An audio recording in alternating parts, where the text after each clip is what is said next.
Welcome in, everybody, to NFL Draft Live, Day 2. I'm your host, Easton Freeze, Director of Published Content here at BroadwaySportsMedia.com. I am joined by my buddies James Foster of No Flags Film on Twitter, YouTube, and Patreon, and Zach Lyons of the Football and Other F Words podcast here at BroadwaySportsMedia.com. Fellas, how are we doing? How have we recovered 24 hours after that firework show of a first round?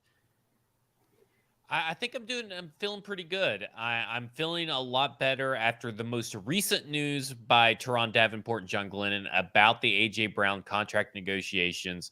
I do believe that John Robinson and Mike Vrabel went to the extremes to try to get a deal done, but they're not going to overpay for a player that can't stay healthy. And I think that is the big thing that we've learned about this Tennessee Titans franchise is if they feel that you can't be available 24/7 pretty much, they're really not that interested in you. Yeah. So take us through the details there, Zach. You've got all the details there. We were just talking through it before the show. Walk the listeners through, because this is kind of late breaking news here. What we found out today, both with Teron's report this morning and what's come out here in the later hours of the afternoon. So this morning, pretty much what happened is that Teron broke the story. He reached out to AJ, and AJ said that they offered him $16 million a year with $20 million incentives. Well, that's a very blanket statement, right? And that doesn't really jive with what this team does and what this team is pretty much has done to try to reward their players, right? That doesn't make a lot of sense. So something to me started smelling fishy, and I couldn't really put my finger on it, right? I figured, okay, maybe that was their first offer, and then but that wasn't their final offer. Maybe that's where they started. And then I can't remember the guy, I think it's PFF Keith or something, brought up that sometimes players are It was one of the confused. PFF guys, yeah. Yeah. Players are getting confused because they're including their current deals into the extension numbers. So he is currently slated to get paid technically $4 million a year. So it's $4 million this year. So technically it's $16 million over 5 years, but it was probably 19 or 20 million. And I lean 20 million over the 4-year extension. And he wanted more than that. And he even says that he was hoping to get 22 million. But that's 22 million over the 5 years. So your rookie contract, your 4-year extension, you add all that together, it's really 26.5. And that's the kind of the conclusion I came to today. It was just kind of like, oh, maybe that's what he was asking for or whatever. That makes sense. And then Teron and John Glennon both basically validated that he was asking essentially for more money per year, new money per year than what he got from the Eagles. And he was wanting a lot of it, guaranteed money. Go get paid. I am all about players getting paid, but that is too much for this team to pay for A.J. Brown. You know, a team, to me, like the Eagles, it's probably still too much, but they have a rookie quarterback. They have a good connection with A.J. Brown. I don't believe in Jalen Hurts as a viable quarterback that can get you anywhere. And I think that maybe A.J. Brown is going to get into a position where he's still making a lot of money and Jalen Hurts is getting kicked to the curb in a year or so. So for the Eagles, it makes sense. For the Titans, it doesn't make sense. No two situations across the league are the same. The Eagles get to do trades like that because they have a quarterback on a rookie contract. Right. So it makes sense from the Eagles' perspective. The reason it doesn't make sense from the Titans' perspective is because ostensibly Ryan Tannehill's not going to be on the team. And so, like, to me, I'm fine overpaying. I'm fine paying A.J. Brown $25 million if Desmond Ridder is going to be the quarterback, or, you know, if we're going to be in quarterback purgatory or whatever the plan is. It does kind of seem like the stage that they are in the team building process that still would have been something they could have gotten done. But I agree. The 16 million. I mean, I just find it hard to believe that this team would pay Bud Dupree 16 million and wouldn't give AJ Brown more than $16 million. Right. And they just paid for a free agent wide receiver that they're paying more money to. And you're like, it, well, they're only paying about it didn't make sense. They're not paying all of it. Yeah. But something about it just never made sense. And sometimes, typically in these things, in these negotiations, the truth lies somewhere in the middle. Right. And I think we have found the middle is that, and it's exactly what the Titans said. Maybe the numbers are different or whatever, but they're not willing to pay what AJ Brown wanted. AJ Brown wanted a lot of money, and he deserves as much money as he can get in this kind of a sport. And they weren't willing to do it. And I agree with them. And I said it last night, and I still do this morning. Well, it makes sense from, a standpoint of looking at what John Robinson and Mike Vrabel said in their press conference last night about this situation, talking about how it became clear to them in negotiations that this gap was just going to be too wide to bridge the number that they were at and the number that AJ Brown's camp was at. When the number wasn't clear and it was, okay, is that 22 and 25? Is it, AJ says he would have signed for 22. So is it 20 and 22? Well, if the number was 20 and 26.25 million, $6.25 million is a dramatic gap there, right? So that makes that sentiment from them make a lot more sense to me. And James, I think I agree with what you said about how, based on where this team is in a team building cycle, they were in a spot where they could have overpaid AJ Brown and, paid top dollar for him in the way that the Eagles did. My question there is, ultimately it comes down to their evaluation of the player. And in order to overpay a guy, you have to be confident on every aspect of him as a player, right? His on-field production, his off-field tendencies and behavior, and this is, I think, maybe the sticking point for them, his health concerns, right? And so with AJ Brown, and we may never know this, I'd gamble we probably will never know this. We may just be able to infer based on how he, is able to remain healthy or not remain healthy in Philadelphia. But if they internally looked at his medicals and decided they just could not justify paying him that top dollar because they could not rely on him to stay on the field for a 4-year extension over the next 5 years, that makes a lot more sense, right? Right.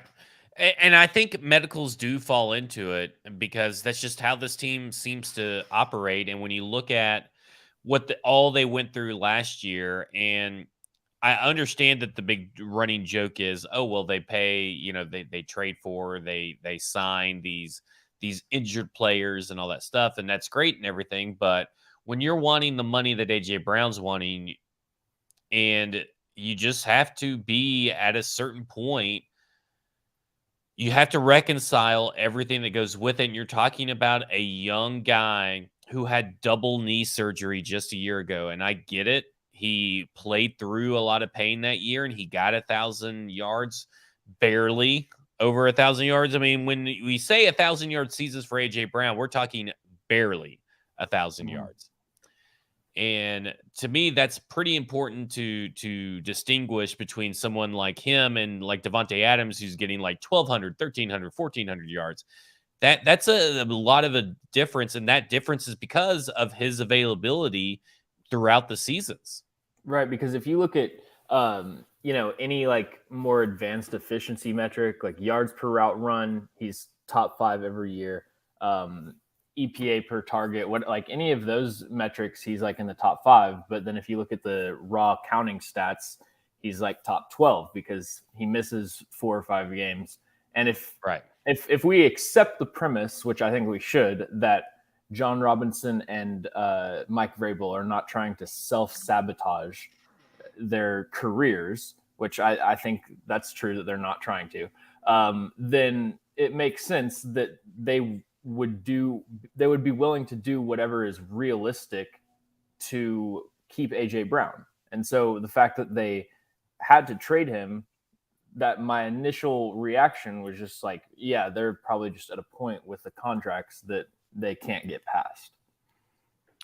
I mean, that makes sense, right? Doesn't that make sense based on everything they said? And they aren't liars. Like, you can pretty much almost take what they say at face value every time they say something about it. They may be coy about certain facts like injuries and stuff, but at one point, apparently Tehran said that the negotiations got soured and they ended up going ahead and deciding not to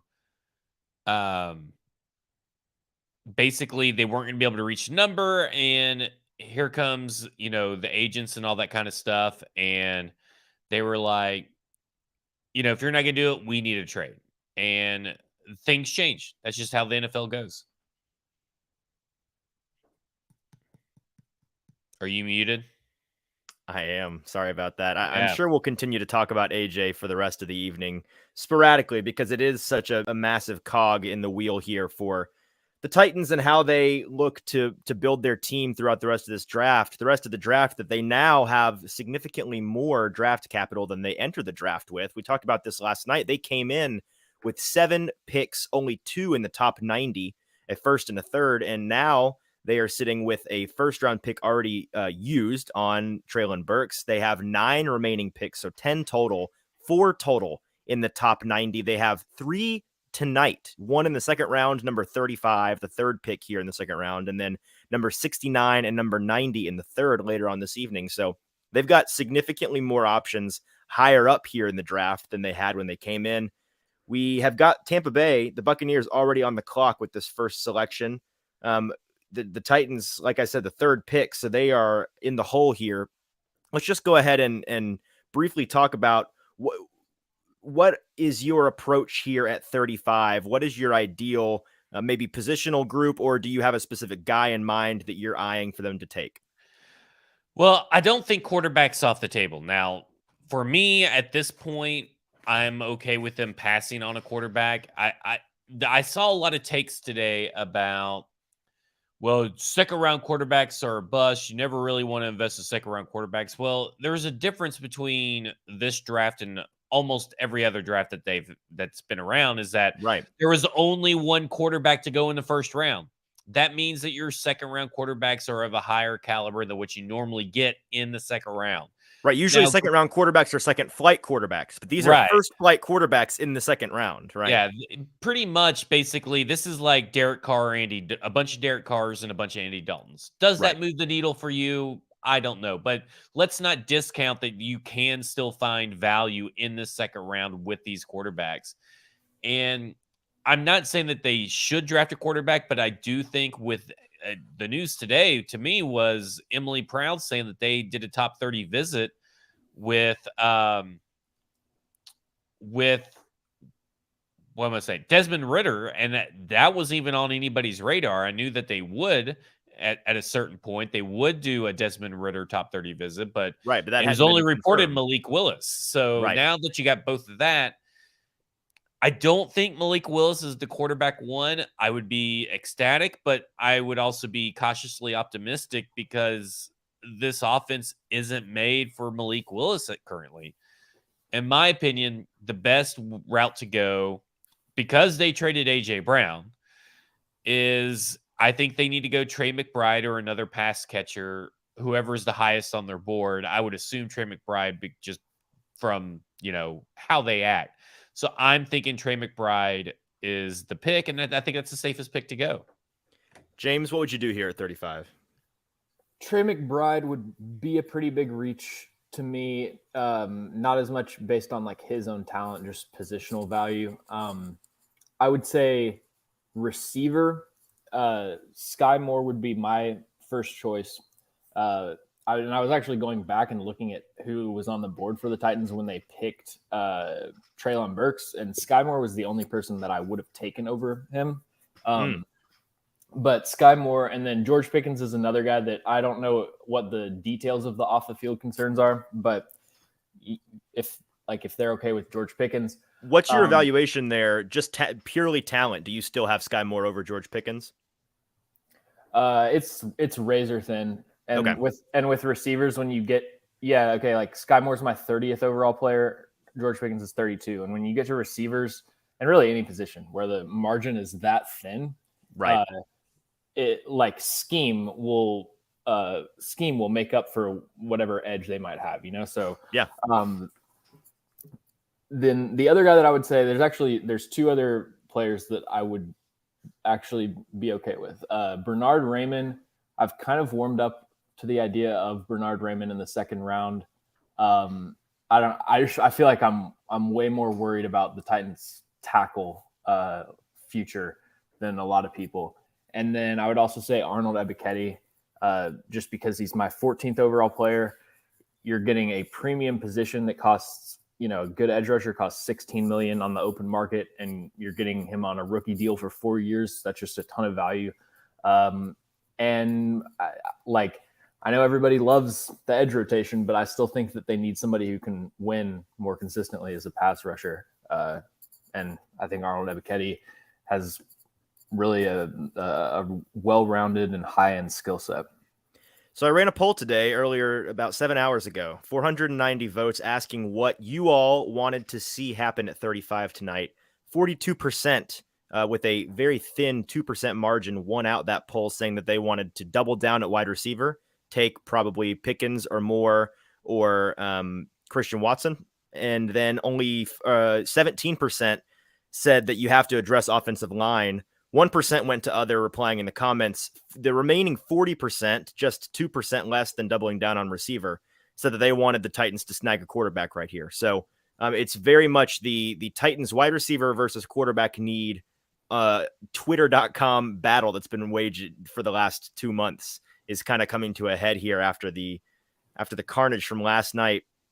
My opinion on this is that it's, if you're asking me what the Packers biggest traded up, the Packers traded up for the Buccaneers pick? with Minnesota, because the Buccaneers already picked. I'm about to throw that up there. Tampa Bay Buccaneers have selected Logan Hall, defensive tackle, which is who I said it's going to be either him or Travis Jones today. Is who I thought. Yeah, that makes sense. So they don't have Ndamukong Suh. They need someone next to Vita Vea, and I figured that it was going to be Logan Hall out of the two.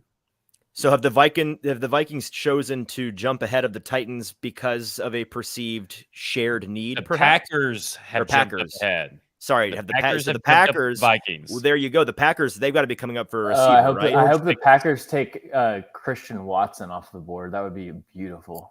They're taking a wide receiver Watson guy, right? So they're so that their perception, at least, of what the Titans might do here is double down on receiver.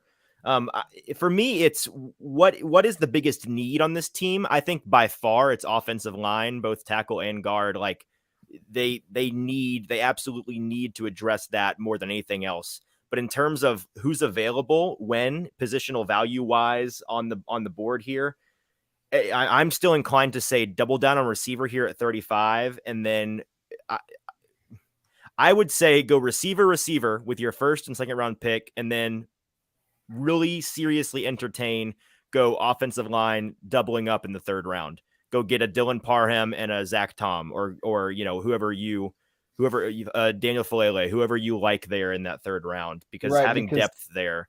The receiver position is really good in early to mid second round. The tackle position is good in the third to fourth round. The pick is really in. like more of the third round. So I just think from the standpoint of how the board kind of is segmented, it makes sense to target receiver. But I could also see them going quarterback, like if the Packers take their guy off the board right here. Well, the Packers are selecting, and it's up, Christian Watson, wide receivers. You got your wish. They traded both their third round picks, I believe, the 53rd and the 54th, to Minnesota for this pick. So great return for this pick. That's a double trade back for Minnesota in this draft so far, isn't it? Yeah, so you almost hope that the Titans can pull up a deal like that, in my opinion, unless they just they're guys right here and they're ready to rock and roll. Yeah, I don't see. I mean, the only lineman that could make much sense here has to be Bernard Raymond, right? Like anything else would be a pretty significant reach. Is that what we're thinking? I don't think Zach Tom would be a reach. Wow. Isn't he have like a fourth round grade? I think if you're getting a center, it's a reach. That depends on what they're saying, because everybody has told Zach Tom per Justin Mello that he's a center. So to me, that's a reach when you need. you don't go offensive lineman in the second round at this point. And I'm out on that. Go weapons.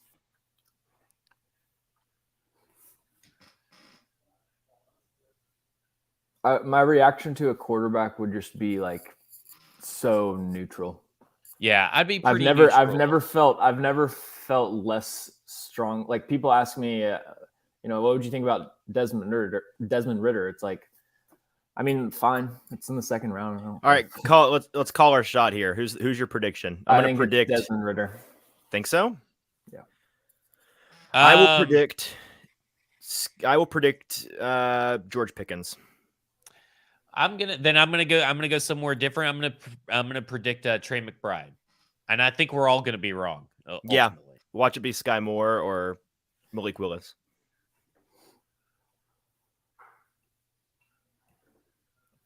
Christian Watson was an interesting pick with George Pickens, Sky Moore, all these other players down there. I mean, if anybody can turn a small college receiver into something, it's definitely Aaron Rodgers. But I don't know if that really moves the needles, for me, if I'm the quarterback of Green Bay.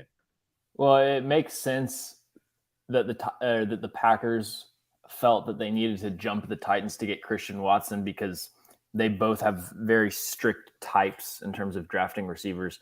The Packers even more so. Like the Packers will not draft someone that's not tall and young and with a high relative athletic score. Wow. Titans are pretty much the same way. So I'm sure the Packers were looking at it and saying like, yeah, chances are Christian Watson's their top receiver available. So we got to jump the Titans. So they have thrown a curveball here. That they have, and this is pretty intense. The pick is in. The Titans select Roger McCreary, cornerback. I know really nothing about this guy. Why do you think, James, that they valued this cornerback over a wide receiver, tight end, anything on offense? They even value this guy over David Ojabo and Travis Jones, like other defensive positions that they would be clearly have to be ranked higher than, right? I mean, what is it about Roger McCreary that makes so Roger McCreary is 41st on the consensus board. So not a reach by consensus. But another one where he's 86th on my board. So I personally have a lower grade on him. He's a very middling athlete, but his tape is really good. Cornerback out of Auburn with just a ton of experience, battle-tested in man coverage, but he has 0th percentile arm length, tiny hands, not all that fast, like 4.5, like mid 4.5, I think. Not all that quick. And so just there's not really that many athletic traits that make me that excited that I need to grab this guy in the second round. So they decided to pass over athletic linemen, athletic tight ends, athletic wide receivers, athletic edge rushers, athletic defensive linemen, athletic linebackers, even Nakobe Dean, and even an athletic quarterback in Desmond Ridder, Malik Willis, to select an unathletic cornerback at not a position of need. Well, it casts some doubts on their confidence in their young guys coming out off of injury there. I mean, Christian Fulton is a secure bet there, but What? But then we go back to the point where we don't really think that Vrabel and them are liars, so now they're lying about Caleb Farley. Or is this guy going to be shifted to a safety? Can you make up the athletic difference if they shifted him to a safety, James? I don't see him as a safety, but I do see him as a slot corner. Like that's where he played in the Senior Bowl. The short arm length is a big thing that makes teams want to, move guys inside. But when you look at just positions and Titans needs, slot corner might have been the lowest on their list between Chris Jackson, Elijah Molden, and Buster Screen. Like, I don't know. I'm really not a fan of that pick.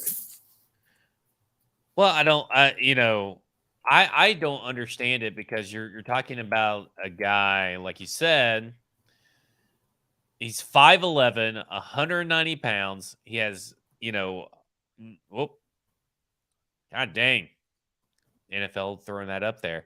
9-inch hands. I mean, he's an average starter at best, right? I mean, like, ultimately, that is kind of what they just drafted. Well, I mean, his tape is really good. He's a really skilled corner, especially in press coverage. The way that he plays with great pad level. That's his biggest thing. He's just constantly under receivers at the line of scrimmage, making them play high and really landing his jams effectively. So, I mean, he is a really good corner, and it's not something where I'm like, I just can't imagine how they would see that in the second round. Like the way that I was with Des Fitzpatrick. They trade up for him in the fourth round. That inspires a lot of confidence. No. I'm saying it's not like that. It's not the Titans trade up for Des Fitzpatrick in the fourth round. I go back and watch his tape, and I'm like, I absolutely have no idea what they saw.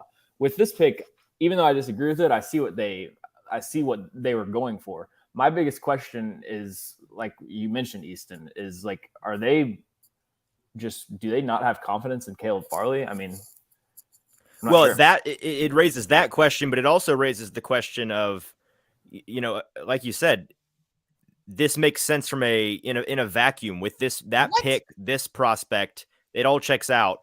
It doesn't check out when you look at the needs for the Titans. Are they more comfortable with their offensive, skill positions and the offensive line, the whole offense, actually, than the rest of us are, because that is what this move is telegraphing, right? That they're more comfortable with that and don't think that they have a pressing need at line and receiver and tight end.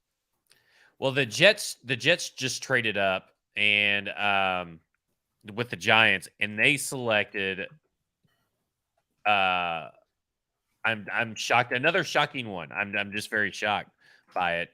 And they have selected Breece Hall, running back. After selecting Michael Carter last year, they have now went and selected Breece Hall. I guess they're going to go the San Francisco route and just start collecting running backs, I guess. Yep. But here's another question not question, but comment. We came into this draft, and a lot of the buzz was that because this draft class is deep but relatively middling in terms of talent, the predictions were that, these guys would fall in a way that the consensus board didn't reflect at all, that it would be kind of random and different teams would have very different evaluations of different players. So maybe today is when we see a lot of selections that don't make sense to us when referencing the consensus board or who we expect. And that's because different teams are really, really higher or lower on guys than each other. Who's faster, Elijah Molden or Roger McCreary? McCreary. McCreary actually has some ability to play on the outside more than Molden, correct? Well, yeah. I mean, McCreary played on the outside all of college. Molden was a slot corner through and through. Roger McCreary, 4.5 flat 40. So that absolutely ticks the box. With the 40-time NFL teams, they're just looking to check the box. It's a diminishing returns. Like once you get past 4.5, they're not moving guys up the board because they're track stars that ran in the 4.3s. Right. So he checks the box there. I think he checks the box in terms of lateral agility. Sub 7.3 cone is generally the threshold. He's not very explosive, and you see that with the vert jump, which is 6th percentile. And then the big thing with Roger McCreary is the arm length. Under 29 inches is unheard of for an outside corner in the NFL. My comp for him is Cam Sutton, former Tennessee Vols legend. VFL. Yeah, I think our consensus between the three of us here is that in a vacuum, this pick, like the player, think he'll be good, not great, but a guy that makes sense to take there. It's the priorities or the apparent priorities of the front office that don't make a lot of sense Well, is the priority to compete with the rest of the AFC? Because if the rest of the AFC is going 3 or 4 wide with these new quarterbacks, having a guy like Roger McCreary could prove to be the valuable asset to be able to keep the defense, keep the pressure on the quarterbacks while not letting up on the back end. Let me say this. Cornerback is a position where, and we've talked about this, Easton. Like, I've told Easton, if I was a GM, my owner would have to have like an intervention with me and be like, James, you have to stop drafting 5 cornerbacks every draft class. So I'm all like, just naturally, I'm always down to invest in the cornerback position. I mean, we saw how the injuries just screwed them over their last season. Always great to have guys that you can rotate in. It's just early second round. It's really the player for me. It's not as much the position. I really don't care about need in the draft as much as a lot of people. I think that I think it's smart to draft for needs before they become needs. So I don't have an issue with corner. It's the player. So the Giants trading out of pick 38 to allow the Falcons to come up to 38, and it's sounding, based on Twitter, I've not seen the pick forecast, but a lot of people are speculating that might be a move for Malik Willis here. It is not. It is not. Confirms not. Okay. We got two draft picks that we should probably talk about real quick, because the Texans, they actually drafted, if I can type this out, safety out of the Big 12. Yeah. What's his name? Jalen Petrie. Petrie. Jalen Petrie is great. Great player. Okay. I really like that pick for Houston. So they got Derek Stingley.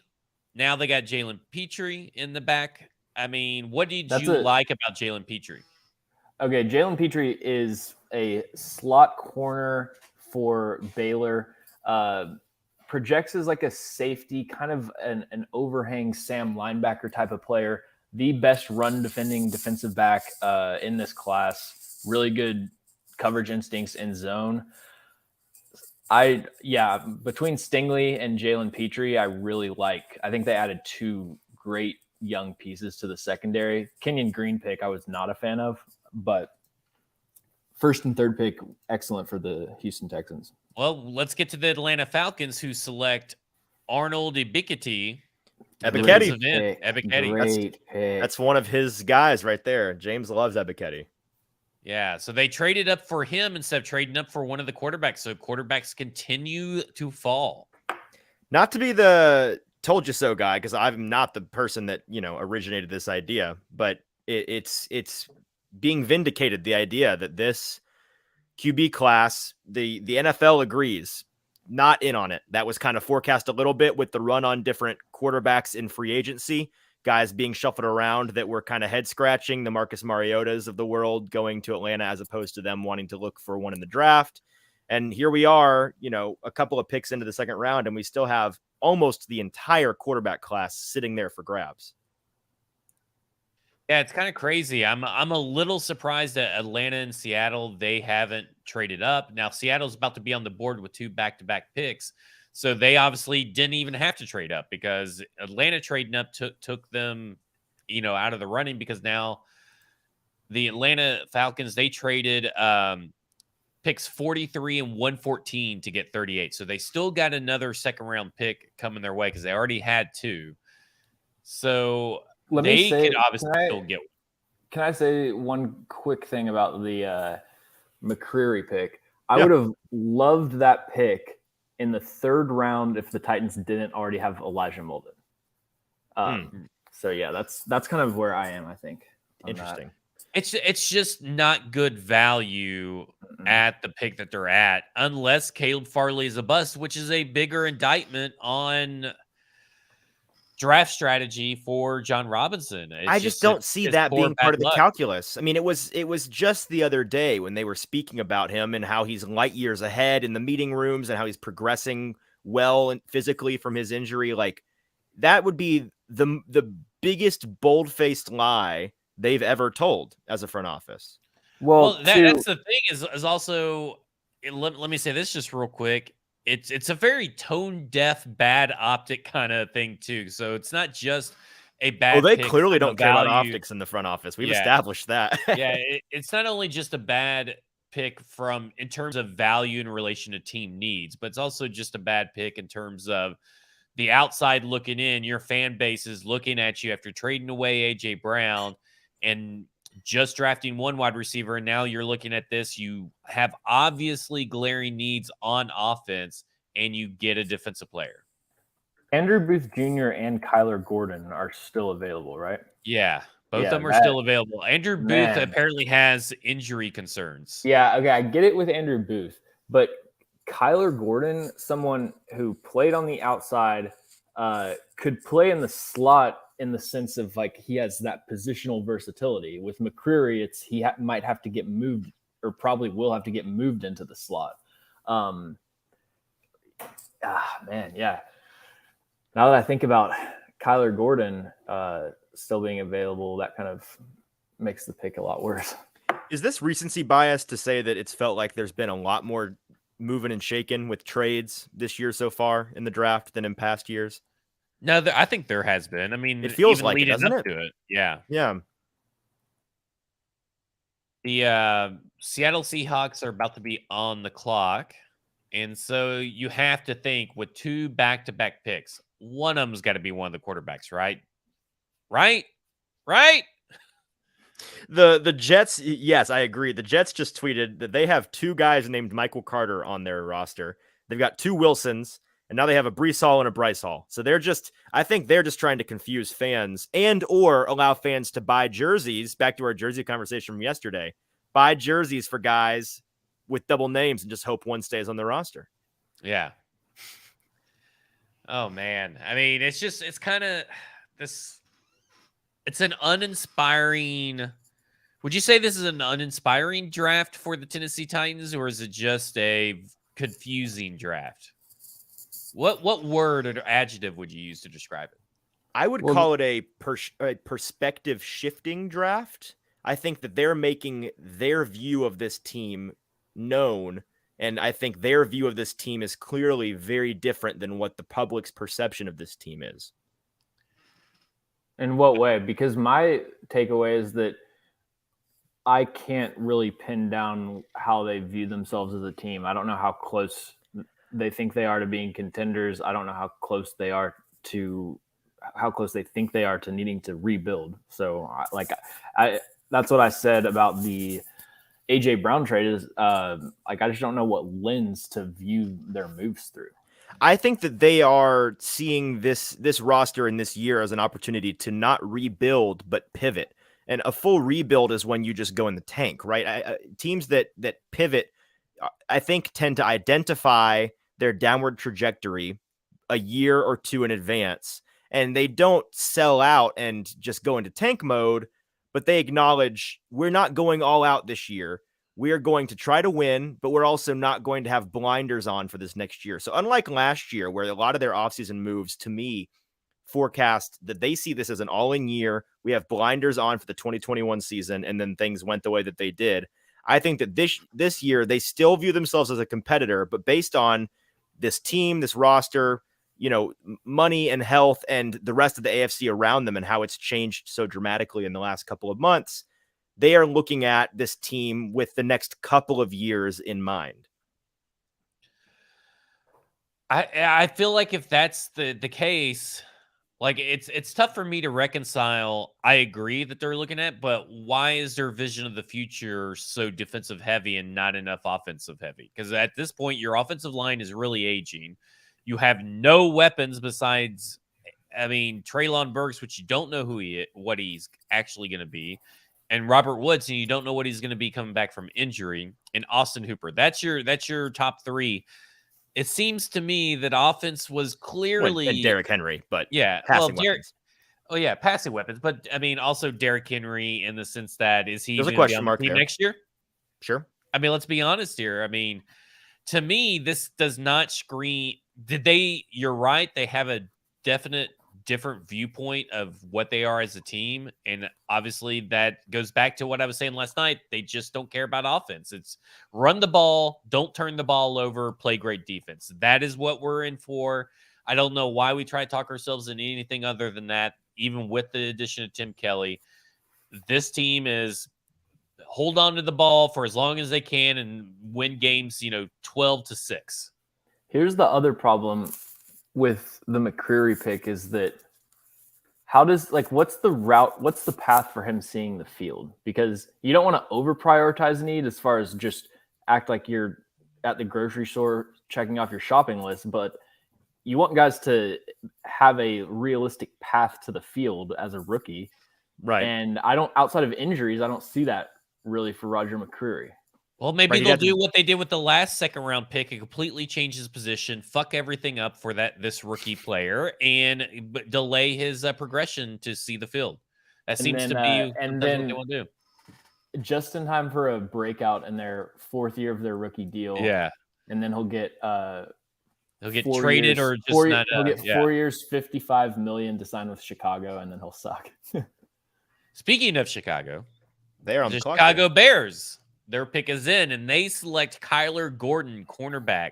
So there goes your cornerback. But also let's talk about another team here. Let's quit talking trash about the philosophy of the Tennessee Titans. Let's talk some trash about the philosophy of the Chicago Bears, who have no wide receivers besides Darnell Mooney, a rookie quarterback, a horrible offensive line, and now with their first pick in this draft, they go quarterback. So Titans and Bears, they have a lot in common, I feel like, in some situations. Well, except the Bears have a top flight, supposed to be elite prospect at quarterback and going into his second year, who they should be trying to put in a good situation and develop and take advantage of him on that contract, but they're just refusing to for some reason. That's a significantly worse, in my opinion. I mean, the Titans at least they're not rocking with the ticking time bomb of a quarterback on a rookie contract. James, where did you rank Justin Fields among your quarterbacks last year? Quarterback 2. Quarterback 2? Behind Lawrence. I had Lawrence. I had Lawrence, Fields, Wilson as 1, 2, 3, like overall on my board.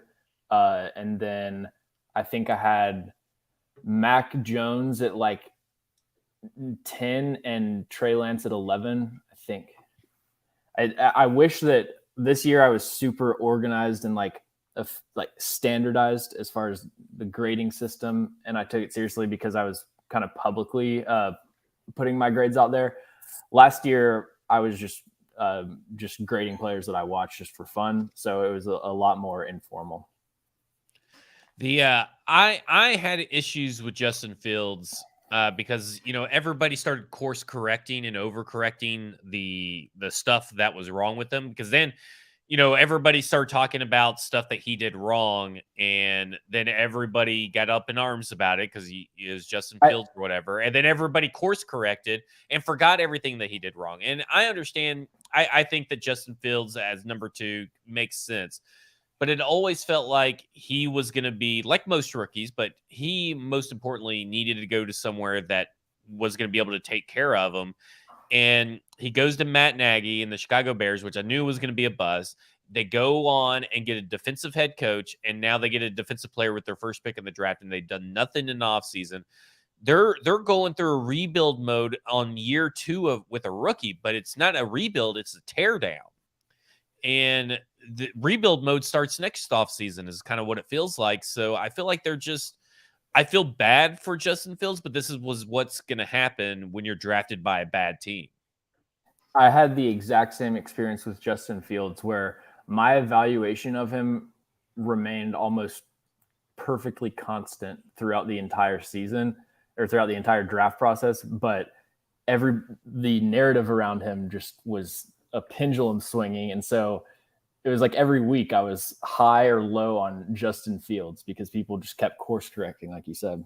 Yeah, it was just odd. That was one of the, the times that you really saw people let the outside perception or Twitter or the Twitter mob really affect their view of a prospect. And you didn't really see it again this year, but that was a kind of like a weird, surreal moment in following the draft and following certain prospects to see everybody kind of agree, oh, he's kind of a good guy. He's got a high floor or a high ceiling, and maybe his floor is not as high as other people, but blah, blah, blah. Then all of a sudden he's like the best quarterback in the class. Like it just swung wildly into the other direction. Having Justin Fields over Zach Wilson was a lot more of a function. Actually, I would say about equally a function of being high on Justin Fields and not really being a huge fan of Zach Wilson. Yeah, see, I had just from my standpoint, I had it Trevor Lawrence, Mac Jones, Trey Lance, Justin Fields, Zach Wilson. I was low on Zach Wilson too, and they were all really close. Like those top four, they're all just. It's just almost becomes a preference of what you like your quarterback to do at a certain point. Mm-hmm. The Seattle Seahawks selection is taking a while. I'm a little surprised by that. They may be shopping it, to be honest with you. You know what? It just came in though, but not a quarterback. They select, and I'm going to butcher this name. I'm very sure. Boye Mafe. Edge. A lot of top mocks had him going in the first, so that's a good value selection there. Again, another quarterback falls. Maybe they get it with the second round pick, because I guess it really doesn't matter. Maybe they're just trolling the Seahawks fan base at this point. I do really genuinely. I think that the NFL is in consensus saying these quarterbacks are not it long term. That's what they're telling us by continuing to let them fall and not really indicating with their behavior any concern that there will be a run on any of them anytime soon. I will say this about Seattle. It's not a good situation for a quarterback to go to currently. Not at all. So maybe they're they're building up and going for a quarterback next year, and maybe that's Atlanta's plan too. I agree with the sort of the thought that a lot of people are having that if you weren't convicted enough to take one of these quarterbacks with 26 and especially with 35, I almost don't want you to take them with your next pick, because they've passed 3 times now, right? Essentially, right? They've had 3 opportunities to take one, and they've said no. But isn't that part of the game where you have the risk? And the quarterback draft is separate from the regular draft. There's a quarterback draft and there's a regular draft that goes on. And maybe they're just looking at the board and thinking, our guy, we have a specific player that's not as highly rated on everybody else's board. So let's use Sam Howell or Matt Corral, who's probably not as highly rated as other teams would have him, because probably other teams have Malik Willis and Desmond Ridder. So maybe they're waiting and they're just going to say, hey, if the third round Sam Howell's there, then we're going to snatch him up. I mean, is that bad value at that point? I mean, I would be cool with Sam Howell. I would be happy with the Sam Howell pick. I just don't think it's a bad strat. I think the conviction thing is a tad bit overrated, especially because the fifth year option being fully guaranteed.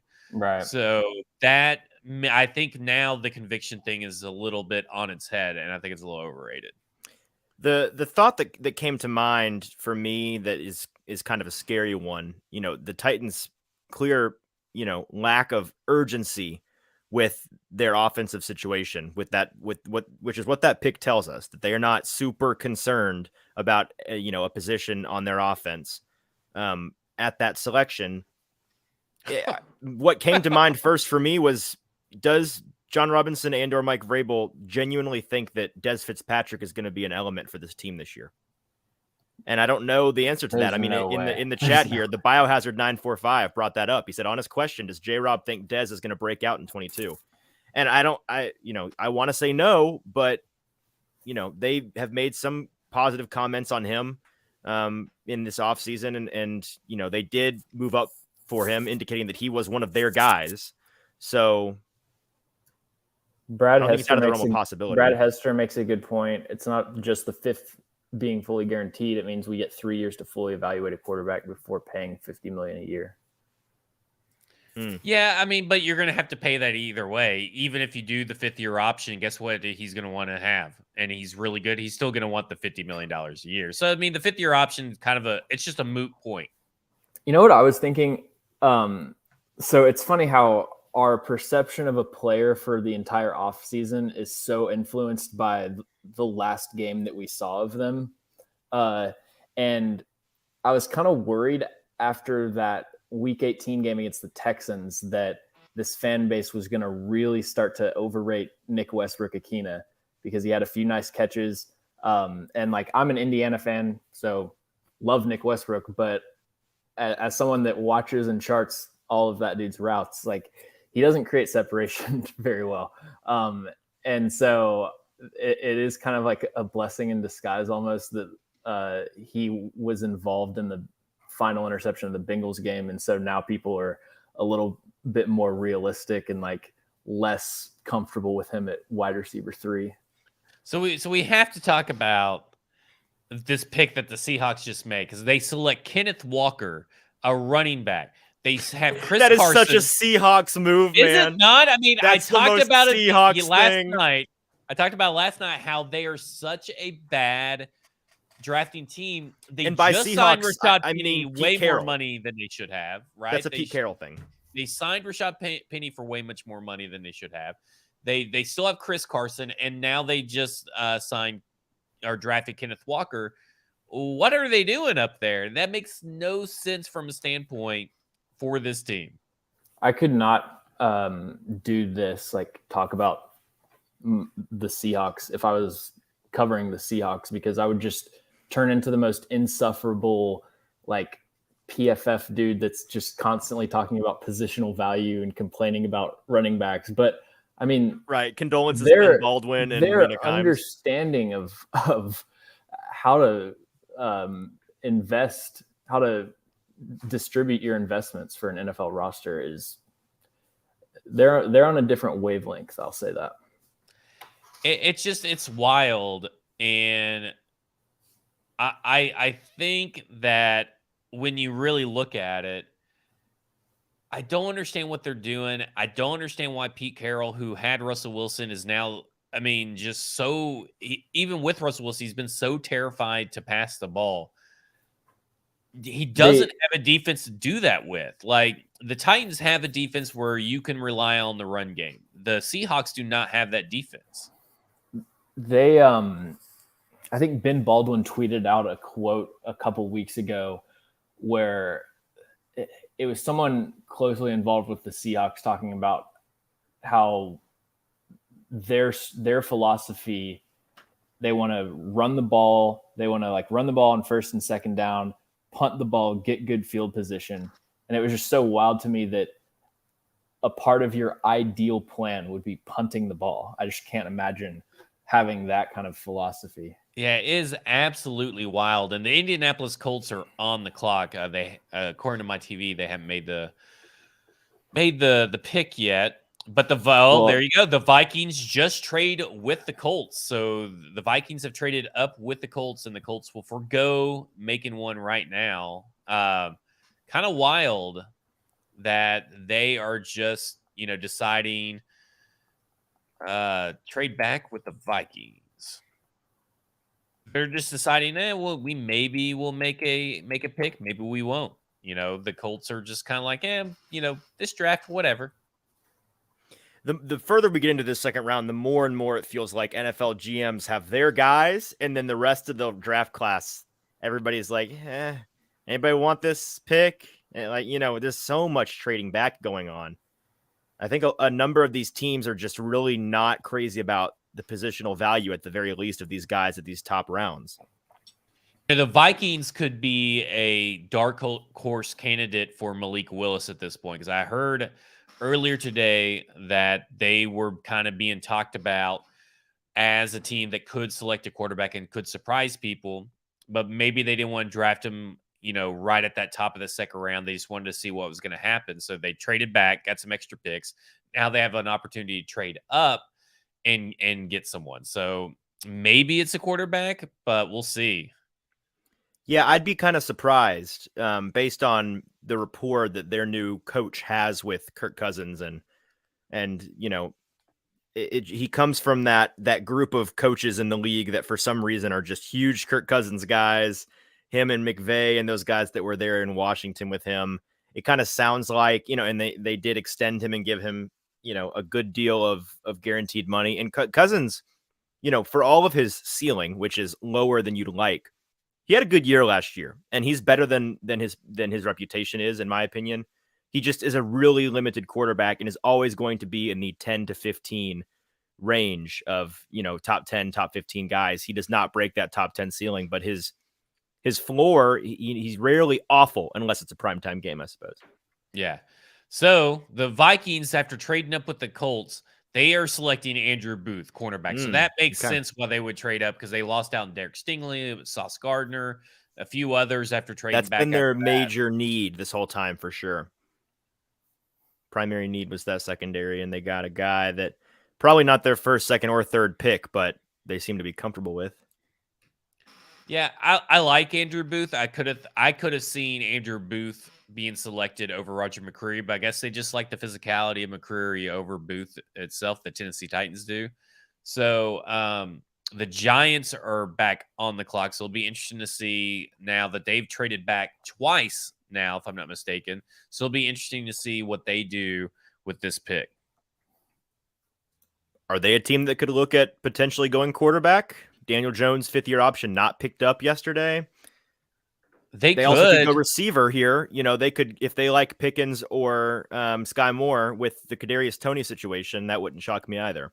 A couple people thought that they would go cornerback, which I thought was a little weird because, with James Bradbury, Adoree Jackson, but obviously they want to get rid of James Bradbury. But I don't know who would be the highest rated cornerback left. Kyler Gordon, Andrew Booth, and Roger McCreary are all gone.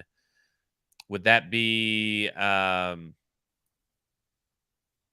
Marcus Jones would be the highest rated after them, or Cam Taylor-Britt? Cam Taylor-Britt probably would be the highest rated. May depend on who you ask there. It'll be interesting to see what the Giants do, because you got Giants. Cleveland, I think, draft for the first time is coming up here next. Baltimore's back on the clock. They traded away a wide receiver last night. Will they get a wide receiver here? Then you still got Detroit, Washington. Long way to go. We're at pick 42. The Titans pick at pick 69, which is nice. Nice. Hey, just for fun, we're currently on pick 42. Is that what you just said? Yes. So what do we, if I put the over under on the next quarterback taken at what are the Giants? The Giants pick interesting pick just came across my screen, and it makes me happy as a Titans fan because now this guy's off the board. But it makes you wonder what the hell are they doing over in New York right now, even with Brian Daboll and Shone, however you pronounce his name. Yeah, Shone, I think. Who'd they take? This is a doozy. They select Wan'Dale Robinson. Hey, let's give it up for Braden. That's got big pick for our buddy Braden Gall over at 440 Sports. Gosh. He had the value of that player. He had that spot on. What are they doing? So now, because how tall is Kadarius Toney?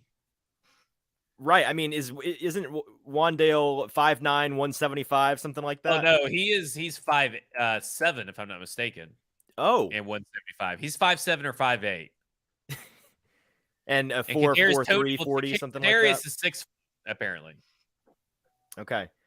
Interesting. Well, anyways, if we're on 43 here, if I put the over-under on the next quarterback off the board at 50, are you taking the over or the under?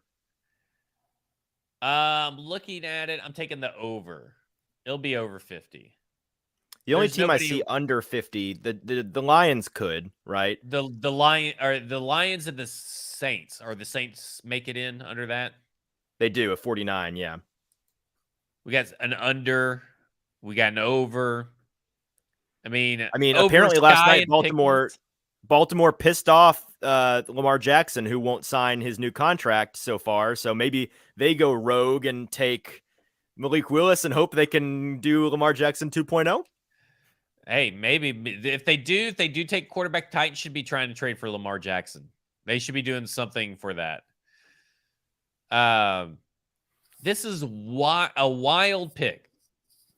I cannot believe that Wan'Dale Robinson went before George Pickens, Sky Moore, and a host of other ones, and especially to the Giants.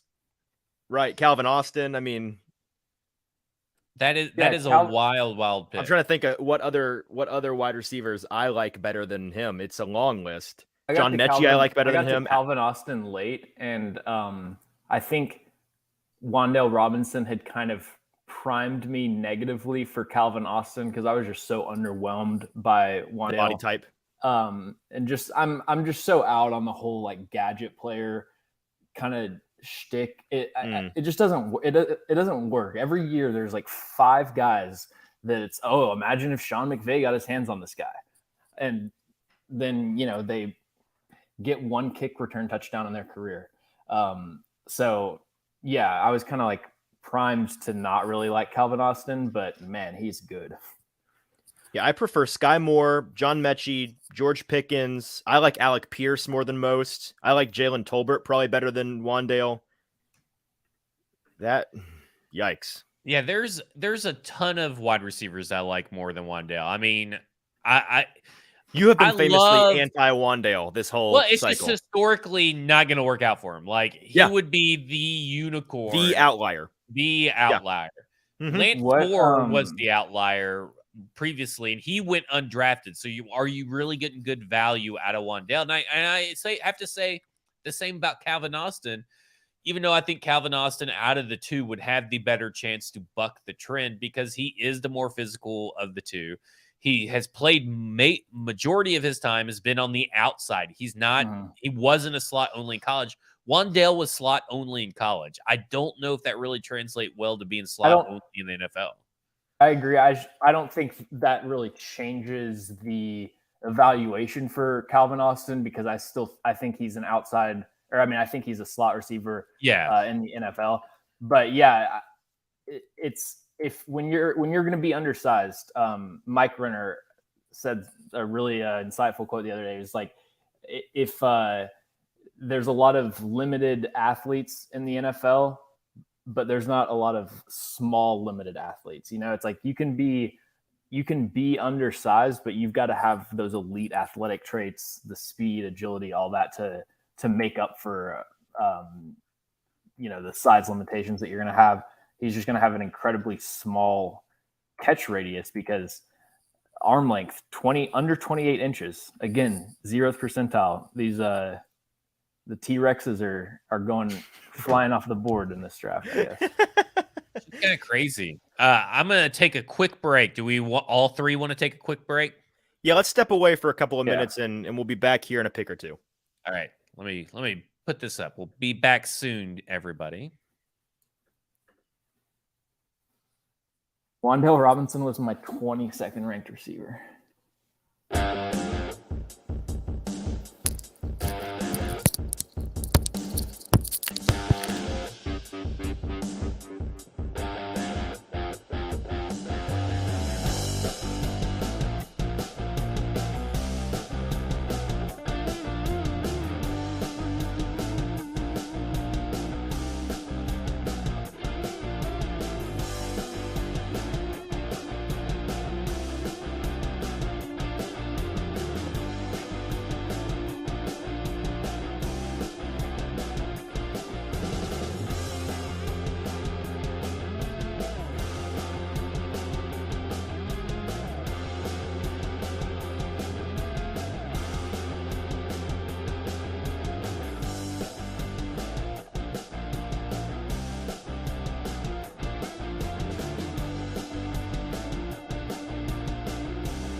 All right, we are back with our draft coverage here. While we were gone, the Houston Texans moved up 24 spots, I believe, all the way to 44 to draft Alabama's John Mechie III.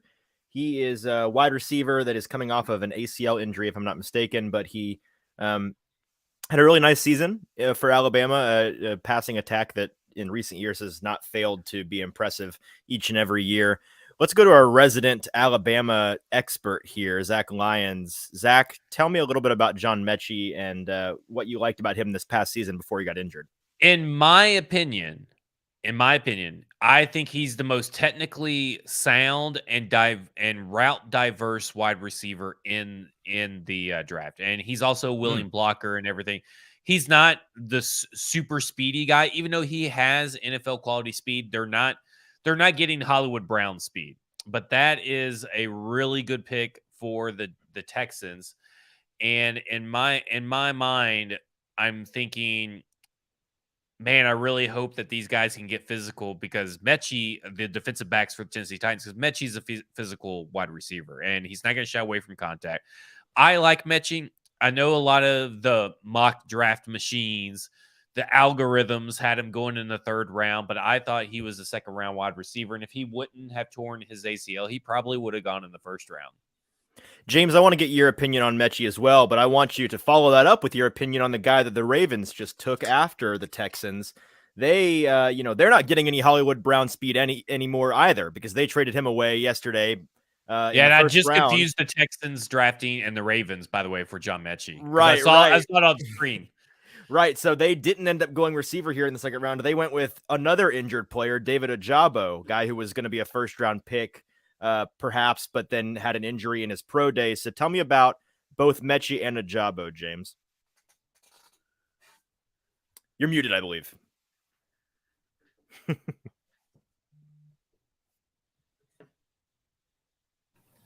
All right. There we go. The people literally like 10 feet away are getting their roof redone. So that's why I keep muting myself, because I don't want to. At 7 at night in the dark. Yeah. No, yeah. Great. It's ridiculous. Great job. All right. Anyways, John Mechie went to the Texans or the Ravens? The Texans. The Ravens went with David Ojabo. I screwed up because I was watching the Ravens on screen. I got you. So John Mechie was my 75th overall player. I think that a good comparison for him is Robert Woods. Let's see. I'm trying to find what my other comp for him is. Sterling Shepard is the comp that I had for him in the draft guide. I think he's a high floor, like day one pro ready slot receiver, but not real. I don't really think he has the physicality throughout the process of the route to be an outside X. I think that as far as the Titans, like I thought he was kind of redundant with Robert Woods. And it is kind of funny. I'm not saying that you're doing this, Zach, but there's a type of tweet that you get during draft season where you'll tweet about a player. Like, let's just say I tweet about John Mechie and someone will reply, I can tell you as an Alabama fan that John Mechie is literally the best receiver in this class.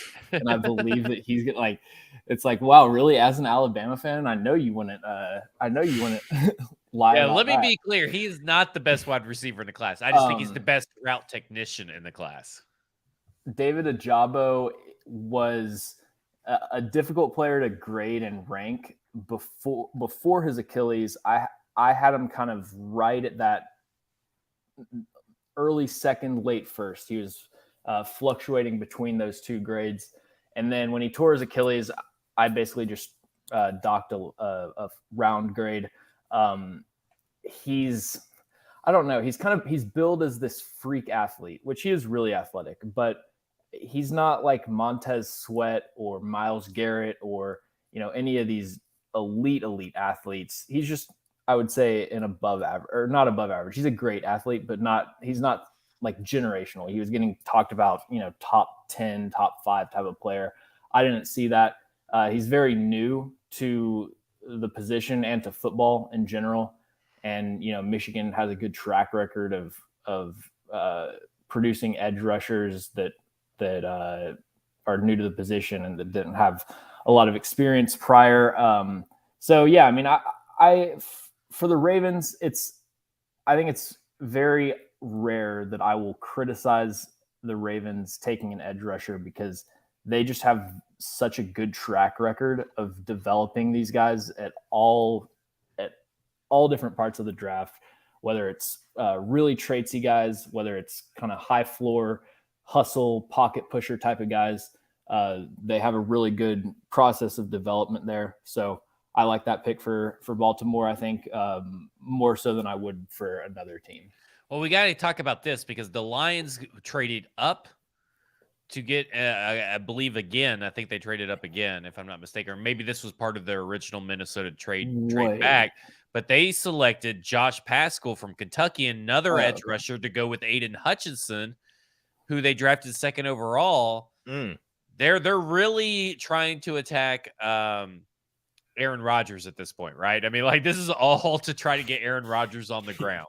Yeah, and Kirk Cousins, another statue in their division, and then a guy in Chicago who is young and can move, but has an offensive line that's incredibly suspect over there with Justin Fields. We've had a number of people here in the comments, and we are, of course, a Titans-centric show here. So let's circle back just for those who seem to be just joining in the chat. Bruce James Realty is asking if he can ask a question here, which the answer to that is yes. His second question is, what were the Titans thinking with the number 35 pick going with cornerback Roger McCreary out of Auburn? We went over this. We'll just do a quick recap. The Titans go with cornerback in a place where clearly offense is a bigger need for them than the defense just in general. You guys can give your general takes. We were trying to kind of separate whether or not, well, not whether or not, we're trying to separate the evaluation of this pick in a vacuum with this player at this position and the Titans' specific circumstance taking this guy at this position given their needs. And those are two very different things, right, Zach? Right. I'll speak to the strategy and let James catch Bruce James. I'll let our James catch that Bruce James up on what the prospect can bring. But the strategy obviously is you look at the rest of the AFC and that it's become such a pass-heavy league that you can ever have enough quality corners, and you have to have different types of corners for different types of situations. You saw the Titans deploy certain wide receiver combos versus the Chiefs that weren't there for the Bills, right? Like Greg Maben was left on an island against, Tyreek Hill for whatever. And I don't think it was Tyreek Hill, but he was left on an island. You had different starting wide receivers or cornerbacks constantly for different wide receivers, different formations across the NFL. And so I think that's why they went this. I don't like the pick. I don't like the strategy, but I can at least give you some rationalization on their part for that strategy of that pick. Okay, so this is, and I'm just over the past 30 minutes as I've been kind of just considering this Roger McCreary pick, it's really interesting to me, not as much because of the player, but just because of what it says about what Mike Vrabel wants to do defensively. And his defensive philosophy has been really difficult to pin down because if we think about when he first got the job in Tennessee, his defensive coordinator is Dean Pease, and he pretty much gave Dean Pease the keys to the car, and they ran cover one, the Baltimore kind of multiple hybrid 3-4. And then that was basically just their defensive scheme. And then Dean Pease leaves, and they're kind of in this weird period where it's just difficult to track down what kind of team they want to be coverage wise. Last year when Christian Fulton was healthy and active, the Titans ran cover one, man coverage with single high safety, 42% of defensive snaps. On games that he was inactive, they ran cover one, 21% of defensive snaps. And so it's tough to say, but it does kind of seem like they really do want to be a man coverage team. And last year's shift to more zone coverage and more match quarters had a lot more to do with the fact that they were injured and felt like they just didn't have the personnel to play man coverage. The interesting thing about Roger McCreary, he is as pure man coverage of a corner in this class. At the Senior Bowl, he got interviewed and he was like, yeah, this is the first time I've played zone coverage before. That's what he does. He lines up in press coverage on the outside and, covers your team's best receiver. What Elijah Molden did in college is they played in a Washington defensive. I think Elijah Molden, his final full year, had 84 man coverage snaps in 12 games. I could be a couple snaps off, but something like that. So he's a zone heavy corner.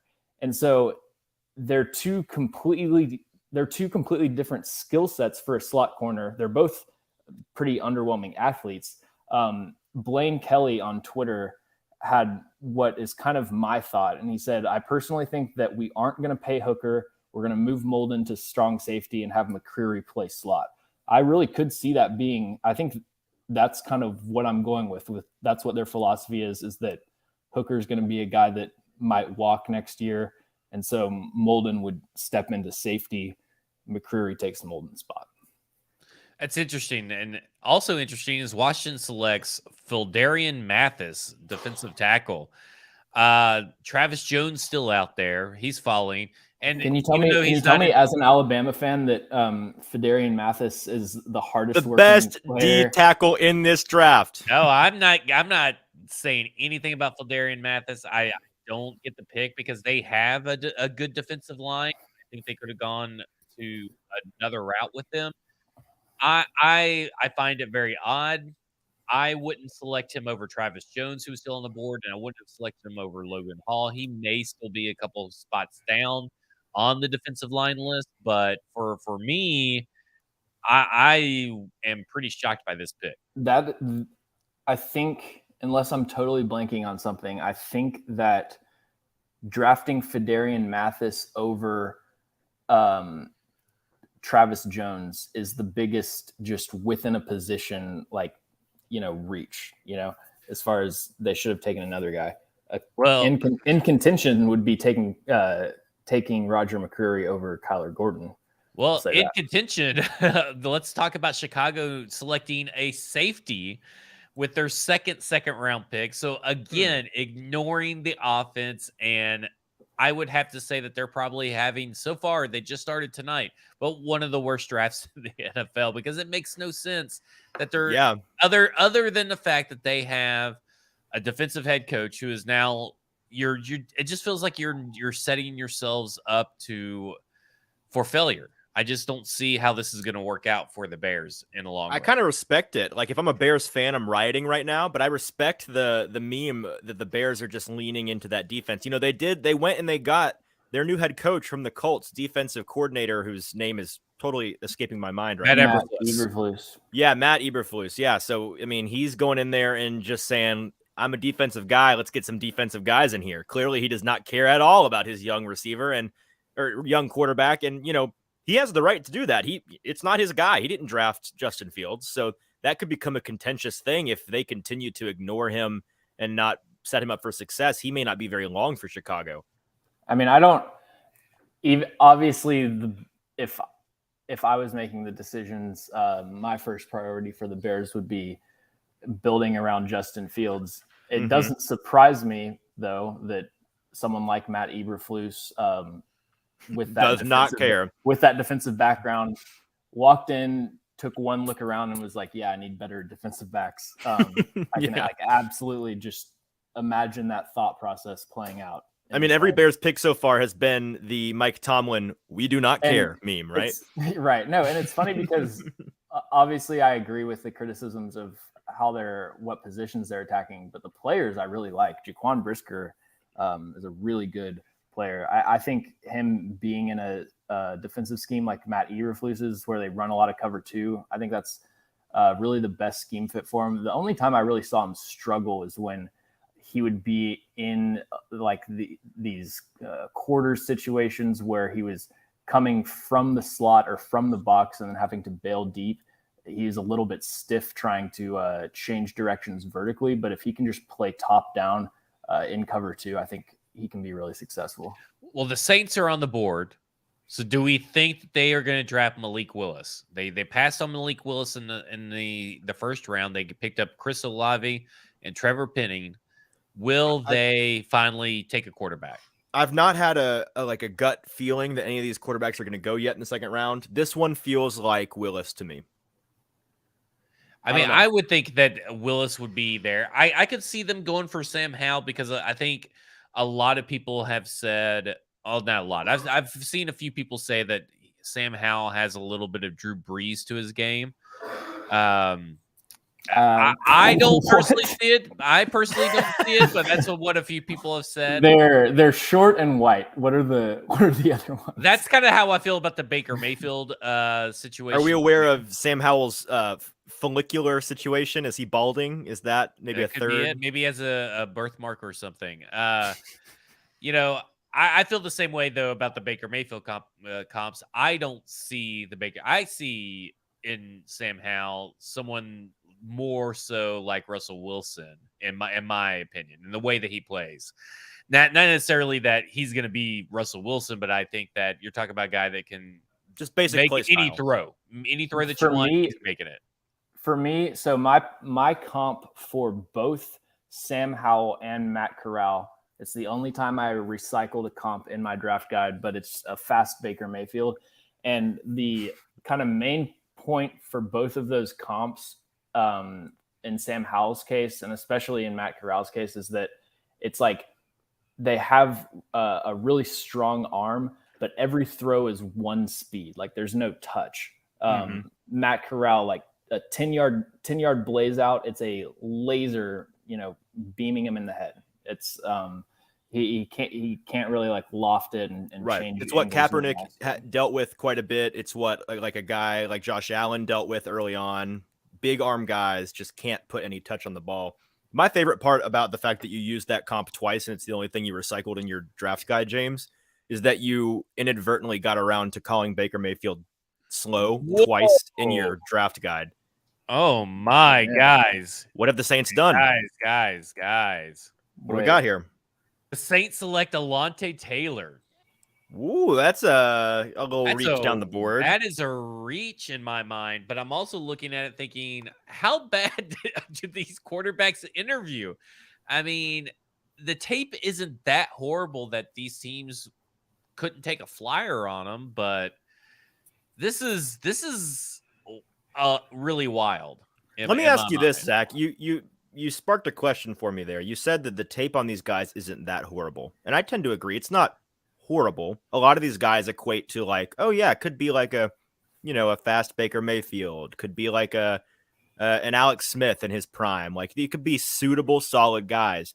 But has the NFL gotten to a point where teams don't want to invest in a quarterback unless they are at that elite level? Like the elite level of quarterback play in the league has risen dramatically in the past couple of years. You've got a new, upper echelon of guys that didn't exist a decade ago in terms of talent. And I'm kind of wondering if teams even want to bother with you, because when you get a quarterback, the smart thing is to, you build around them, you set them up for success, you try to make them your franchise guy. But maybe teams are like, we don't want franchise guys that don't have top 5, top 7, top 8 quarterback in the league potential. Well, I think the problem, though, with this strategy, the Saints weren't a terrible team to begin with anyway, right? So now they've gotten Chris Olave, they've gotten Trevor Penning, 2 guys they could build around. They're getting Michael Thomas back. They're going to have Alvin Kamara. So at what point, I get it, at what point, it's kind of like the Titans. At what point do you take a quarterback to start developing one and going for the traits? Because what's going to happen is that there's going to be this weird supply and demand. You can already feel it, right? That it's kind of shifting.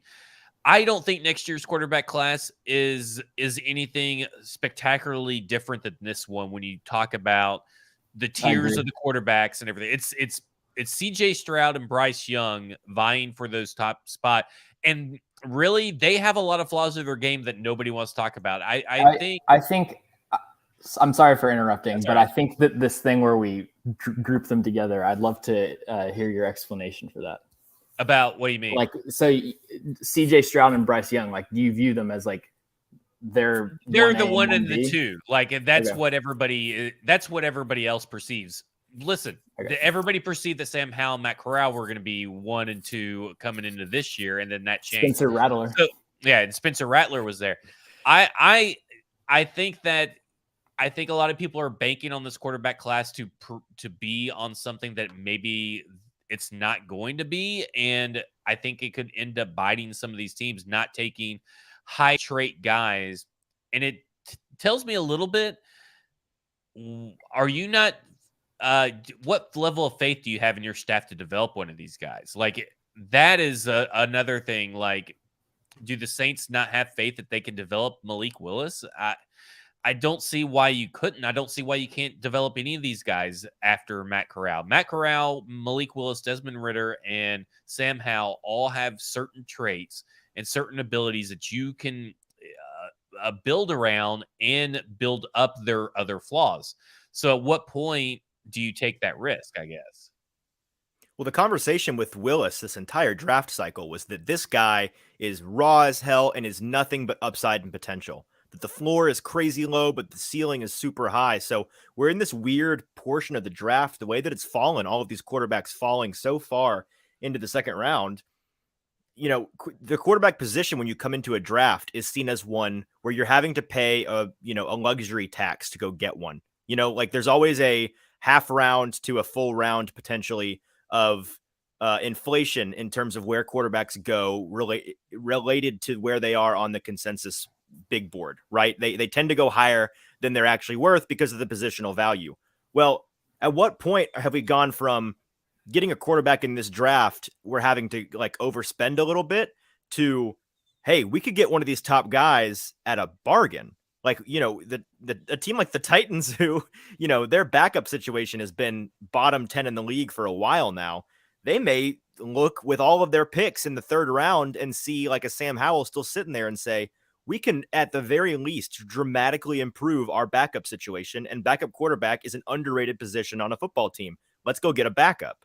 Right. It's like it just goes back to how every single conversation around the draft is completely relative to what the league is doing. And it's like I was very low on this quarterback class at the point where we were talking about having 4 guys go in the first round, because I don't see any of these guys as being anything more than a late first, early second. But then now, as we continue to get into the second round, now it's like, okay, well, I'm high on this quarterback class, I guess, right, because, you know, I see some traits. And then just to go back to what Zach was saying earlier about next year's quarterback class, I agree. I think that we do this every year where it's just the next kind of group of guys that nobody's actually watched. And because we haven't watched them, we don't have issues with them. It's like, oh yeah, Spencer Rattler, you know, like we'll just get him next year.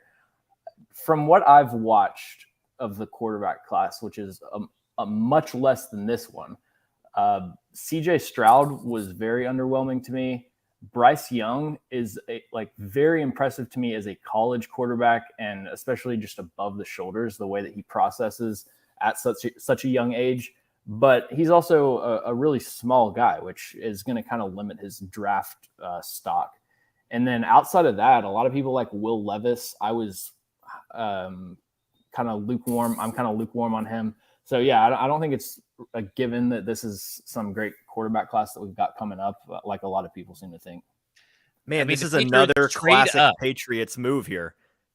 Trade up. They give away their upcoming former second-round pick. I think it's 53 or 54, and a fifth-round pick to take Taekwon Thornton of all wide receivers. So out of all the wide receivers we've seen so far, it's been Wan'Dale Robinson and Taekwon Thornton. Not the wide receivers you'd have expected so far to go in the second round. I think one of the quiet stories here, as we continue to go through the second round and Sky Moore is still on the board, a lot of the Sky Moore hype in the last month or so, kind of a smokescreen. Eskridge hype. Dwayne Eskridge. Yeah, he shot up. No. I'm not agreeing with that comp. I'm just saying. I'm not saying it's a comp. I'm saying it's the same kind of hype that Dwayne Eskridge had. No, it's not. Yes, it is. Why? Okay, Sky Moore is it not? So much better than Dwayne Eskridge. No, he's not comparing the players. He's saying the hype that ended up being a smokescreen. No. The hype is based on like good film with Sky Moore. Then what was it based on with him? The hype on Dwayne Eskridge was that he was fast. The hype on Dwayne Eskridge is the same thing as the hype on Alec Pierce. Okay. Well, I disagree with that. I like Alec Pierce. I like Alec Pierce more than you do. But speaking of Taekwon Thornton, a little bit underrated as a receiver. I'm not a fan of this receiver class after like the early second round. To me, it's after the tier of George Pickens, Treylon Burks, and Sky Moore. After that goes off, I don't like this receiver class. But Taekwon Thornton is one of those guys that was pretty impressive to me because after the combine, basically I just go on Mock Draftable and I sort by 40-yard dash, sort by arm length, because at this point I've watched like 200 guys, so I'm just looking to see if there's anyone with crazy athletic traits that I need to check out. Taekwon Thornton, I was expecting him to just be a track star, but got some really nice releases, seemed to have pretty good ball skills. I only watched 3 games of his, but I was impressed with Taekwon Thornton. I think he was 110 on my board, so still a reach, but not as much of a reach as Wan'Dale Robinson. I find it very odd. Now, I don't blame the Patriots for taking him, but is Mac Jones really gonna is that a perfect match in your opinion between Taekwon and Thornton? And that doesn't seem like it's a weird pick just for them specifically. Yeah, like, and the problem I have with Taekwon Thornton is that he is just a little fast and all that kind of stuff.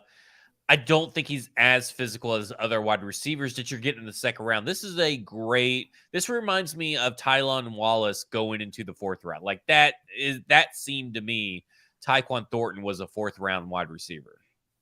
Yeah. Taekwon, to me, I would kind of group Taekwon Thornton with Bo Melton and Danny Gray. Yeah, that's kind of what I would do too. Lighter receivers that of the guys that you're thinking could be sitting there in the 4th round, you would like to pick, but yeah, 2nd round, little bit too rich for me.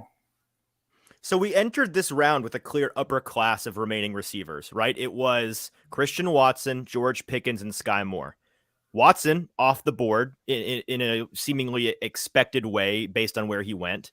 Pickens, his excuse for still being there is his off the field issues. I'm just sitting here wondering, what's Sky Moore's excuse? What is it that teams are just letting him fall for? He's not supremely athletic, right?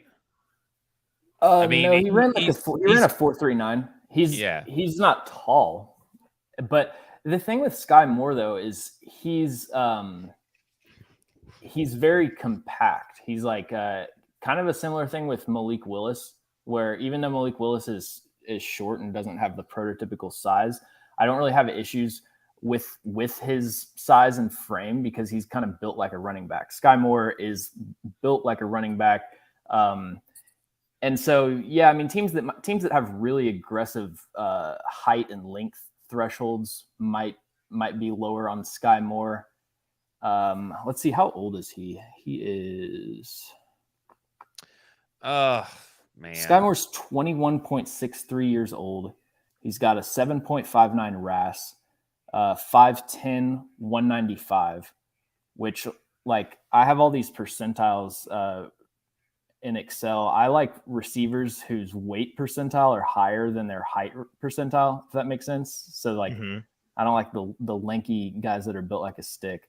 But yeah, he's got 10 1/4 inch hands, which is 94th percentile, 4.41, 125 broad jump, 77th percentile. So yeah, I mean, he's a B to B plus athlete.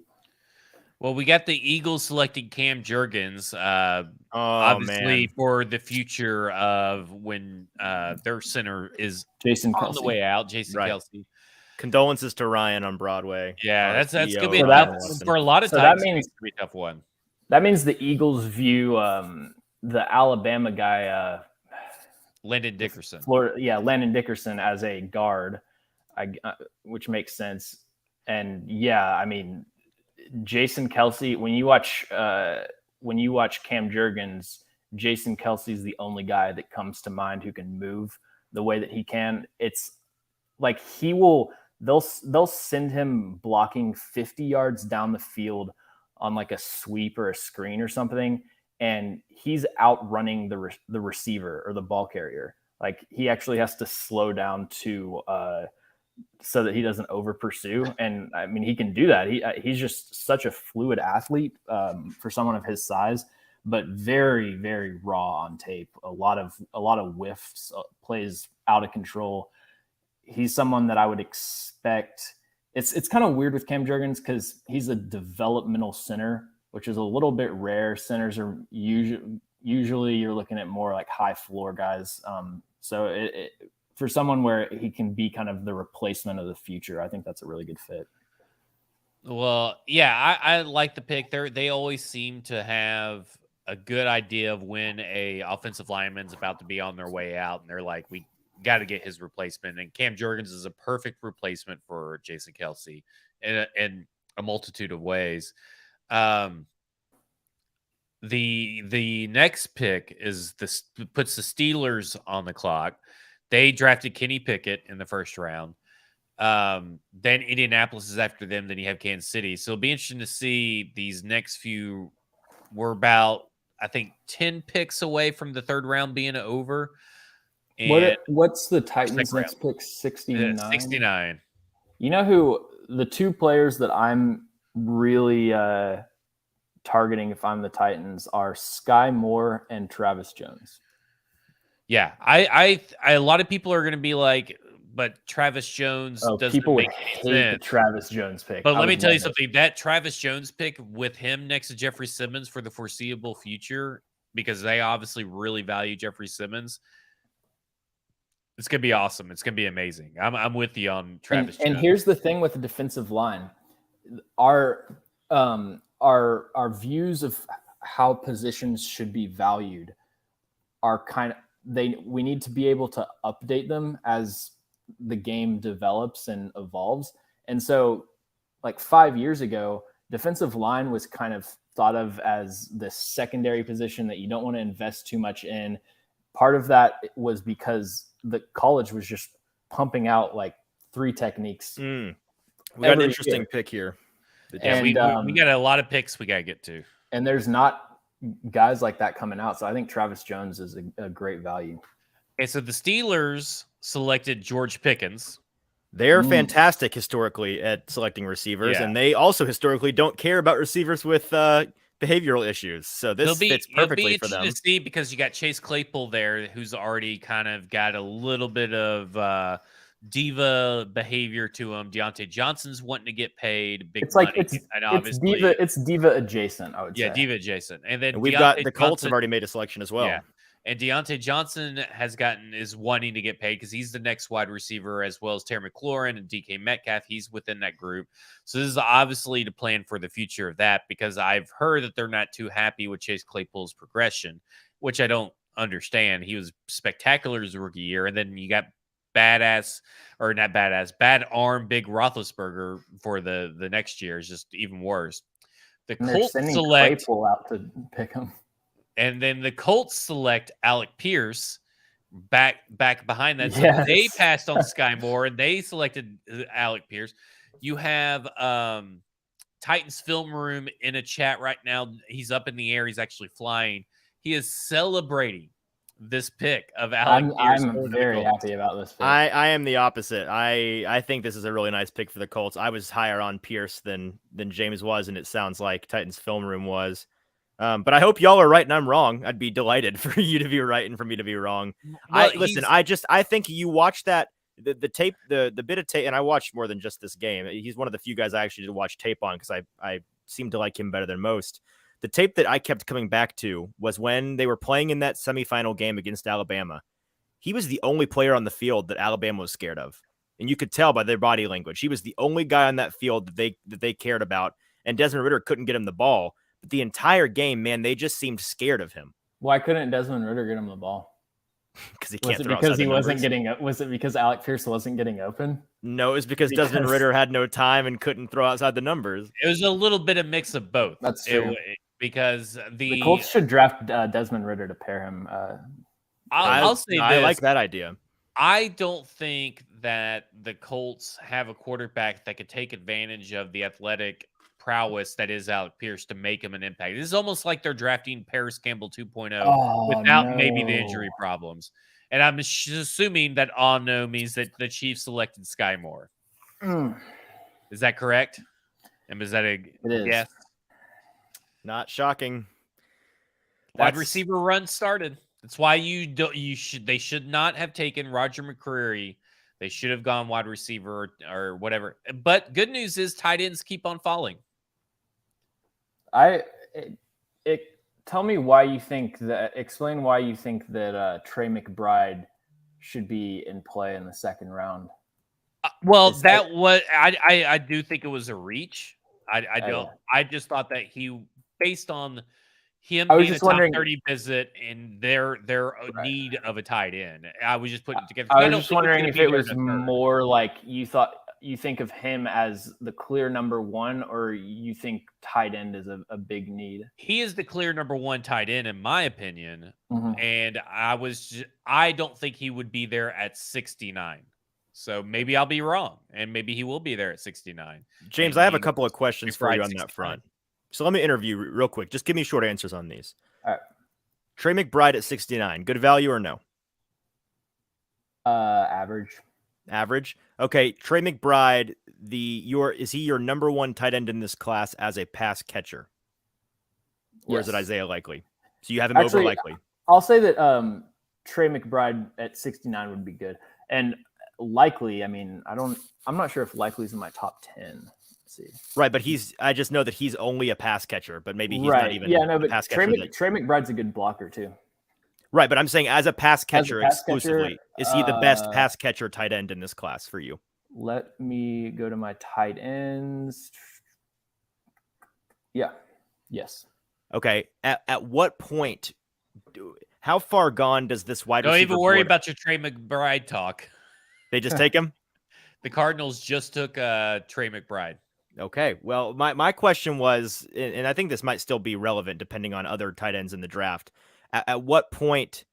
So let's just go ahead and your number 2 tight end is Jeremy Rucker. Do I remember that correctly? Let's see. No, my tight end rankings are Trey McBride, Cade Otton, Greg Dulcich. Oh, okay. Excuse me. Trey McBride, Cade Otton, Jeremy Rucker, Greg Dulcich, Daniel Bellinger are my top 5. Do you view Rucker or Otton as the better pass catcher? That's tough because tight end is a very tough position to evaluate because it's so dependent on their usage in the offense. Jeremy Rucker was understandably a complete afterthought in Ohio State's offense. And so it's when he would don't know what his potential when he would there. get targeted once a game, he had very secure hands. But okay, well, let's say either of those guys. The question that I'm ultimately trying to boil down to here is how far gone at 69 or at 90 does the wide receiver board have to be for you to consider one of these tight ends the better value in terms of an offensive weapon? Well, yeah, that's kind of like what I was, why I was asking Zach that question, because I don't view tight end as a need for the Titans. But you do view pass catching weapons as a need for them, correct? Yes, and I don't know, man. Like, I would still rather just take a swing at receiver. I would have thought he would be the best player available on their board. So I'm not approaching it from what I would do. I'm approaching it from what I think they would do. I got you. And I definitely would not have ever registered cornerback on there. And I'm looking at McBride's gone. You know, when you get down to 69, I'm thinking right now the best wide receiver available is Jalen Tolbert, in my opinion, off the top of my head. I thought Jalen Tolbert got drafted. Maybe he didn't. No. So him or Khalil Shakur. That's an interesting thing that you said, because me and Easton had Teron Davenport on the show, and we asked him what position we thought we would go in the first round, and he said corner. was like not thought of that. Sneaky one, and everyone was like, "Oh, that would never happen."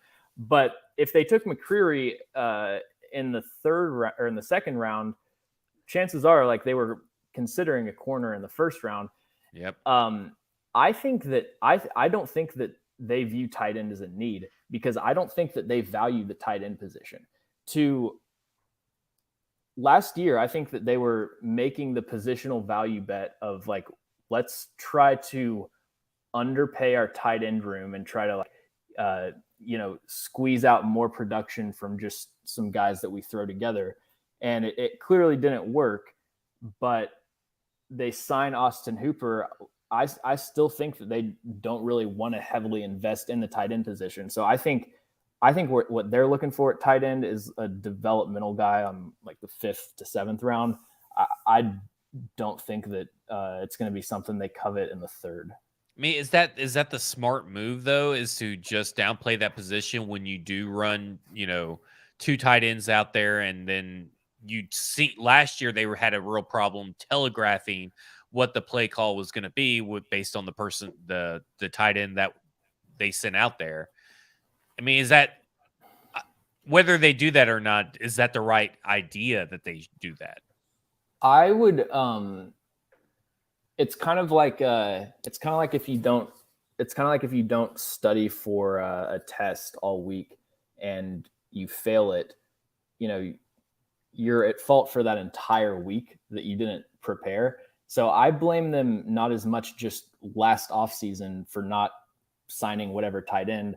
I blame them more for the couple years leading up to that they weren't taking those flyers on like athletic tight ends in the 5th and 6th round to just have guys developing, so that then when Jonnu Smith leaves, you've got someone else that can step right in. That's something that I think they've done a great job with in the secondary, for example. Like they draft Amani Hooker, time for Kevin Byard to leave. All right, great. Amani Hooker can step right in. They've done a good job of constantly having guys that can just, take that next role. And so that's what I think they need to start doing with tight end, is just every other year, maybe take some guy that's, runs a good 40. All right, we're going to take a quick break, and then just a real quick one, and then we'll be right back.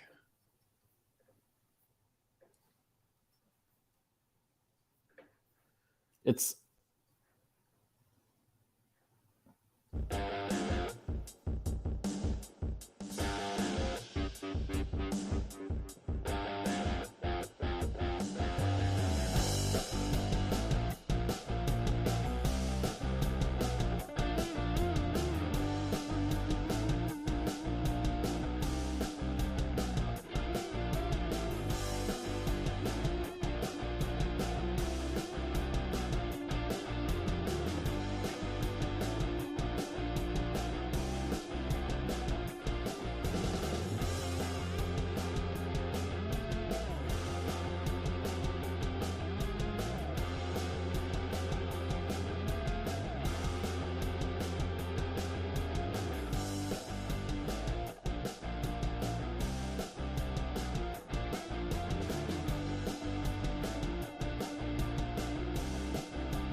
And we are back. Yeah, we're back. Welcome back. We haven't had a selection made yet from the Cowboys while we were gone, It's but we coming are. in.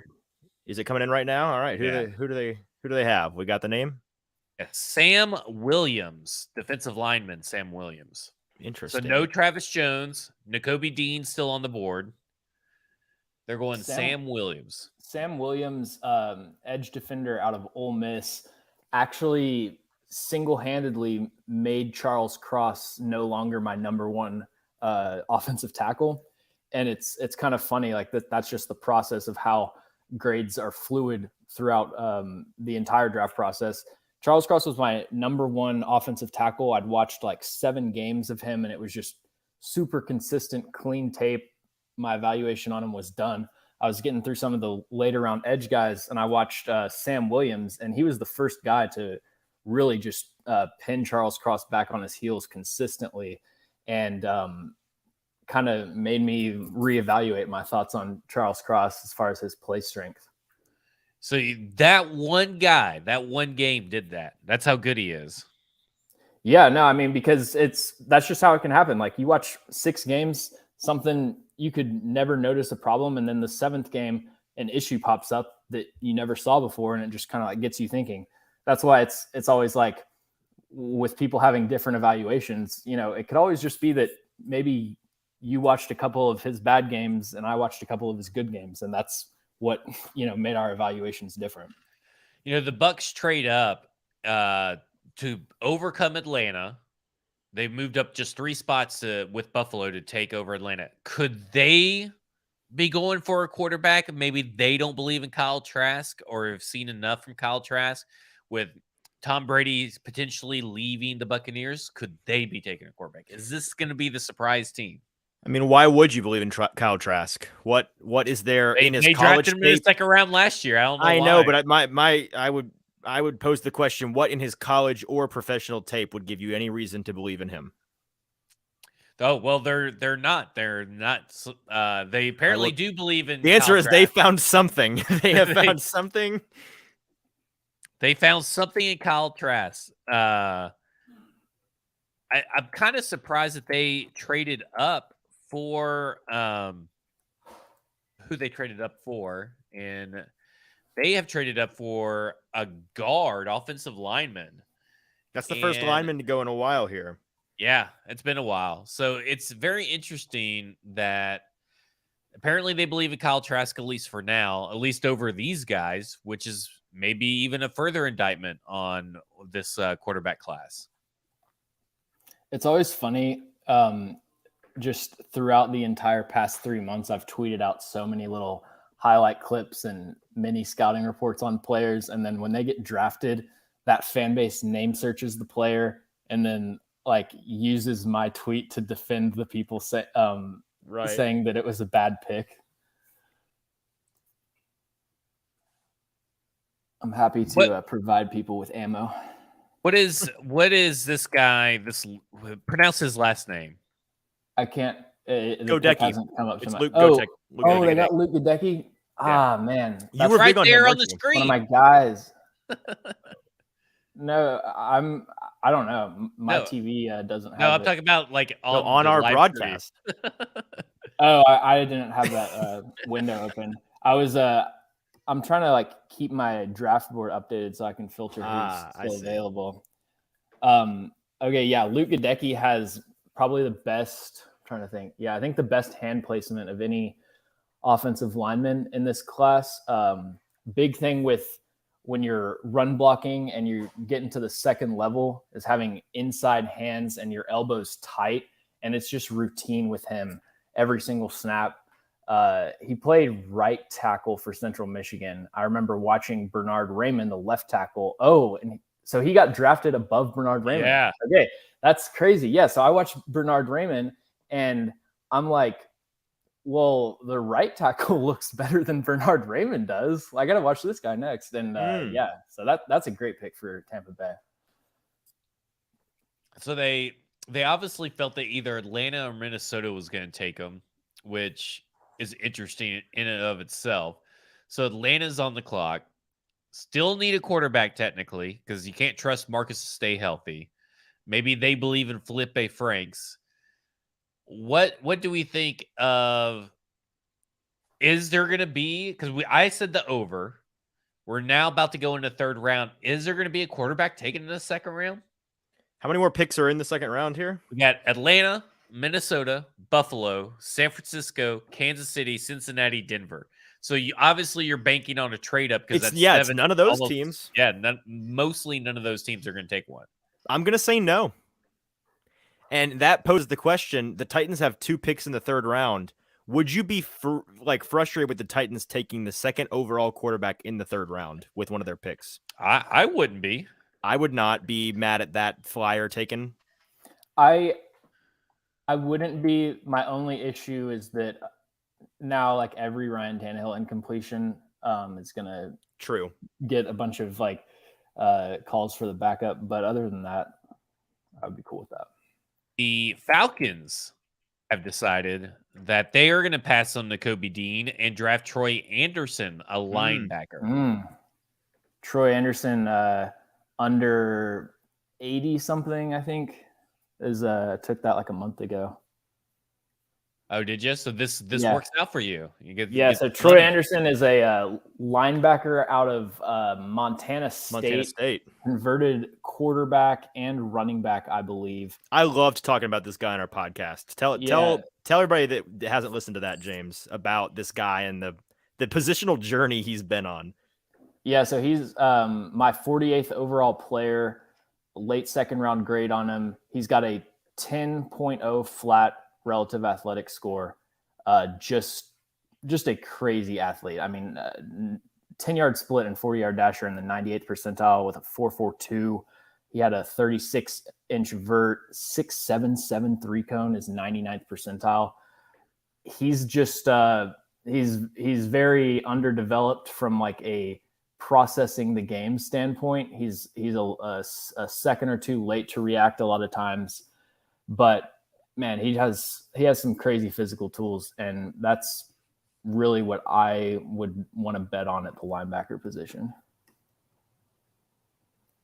So it's kind of like getting Rashaan Evans, but in the proper round value. Does Rashaan Evans have crazy physical tools? I mean, I feel like he does. All right, that was part of the argument for him at the time of the draft, right? Yeah. Guess his relative athletic score, and that's obviously not everything, but just 7.8. Yeah, sounds lower than we think, so I'll say 7.4. Well, I'm looking it up, so okay, we'll see. 5.15. Whoo! Okay. Well, he played much more athletic when he was in college. Okay, well, and he didn't run a 40, so that's a little bit. That's not really. But he was all physicality, like a physical tools kind of guy for a linebacker, and had none of the mental processing. It's hard to say because I wasn't I didn't watch film on the draft back then, so I don't really remember what he was like as a prospect. But the athleticism, Rashaan Evans is a guy that his athleticism doesn't really get displayed as often as it should be because when he's not fully confident in how he's processing the game, he just plays so much slower and more timid. And you compare him on goal line stands and the plays that everybody remembers to just your average down to down play. It's a completely different player.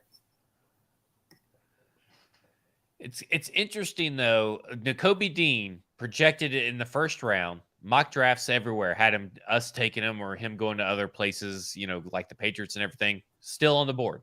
Not only has he fallen, but his entire team has seemingly left him behind. All of them being drafted at the beginning of the draft, and here it's he just is him and James Cook, right? And isn't him there and the cornerback? Do we think that? Well, they have Channing Tindall. Do we think Channing Tindall goes above Nakobe Dean? I could see. I flirted with the idea of having Nakobe Dean be linebacker 3 out of Georgia. I moved Channing Tindall down a little bit, but Channing Tindall had a 42-inch vert, 99th percentile. I think that's the second highest vertical jump for a linebacker since 2000. He's a crazy athlete. So why is Nakobe Dean falling? Just real quick. Arm length, undersized. You look at the recent history of guys like Patrick Queen, Devin Bush that fit that similar athletic profile, haven't had a lot of success. And then also there's questions about his speed. Like a lot of people who are kind of in the know say that he's a 4.6 plus guy. So yeah, I think just limited athletic traits. So the Vikings select Ed Ingram, offensive lineman out of LSU, right? LSU. Yep. And so that's obviously why New England felt they needed to jump to get Gadecki. Where I'm a little surprised that if you're jumping up for a player that nobody's going for Dylan Parham yet. Am I just too high on Dylan Parham? Is that the Memphis bias creeping in, or is he just a third round pick and nothing more? Yeah, I liked Parham over Ed Ingram pretty clear. I wasn't that high on Ed Ingram. He's a good pass protector, but there's a limit to what he can do moving in space. With guards, I guess it's just like every run blocking scheme is going to look for different things. It is kind of odd to me that the Vikings would not value the athleticism. Although who is the Vikings' new head coach? Kevin O'Connell. Kevin O'Connell from the McVay tree. Yeah, the McVay tree from the Rams. Okay, yeah. Well, so the McVay tree, like the Vikings aren't really changing their offensive scheme. They're basically just going from Kubiak to McVay. And it's still Kirk Cousins, so it's even more McVay than usual. If I need a zone blocker, then I'm taking Dylan Parham over Ed Ingram all day. Yeah, I was kind of interested about that.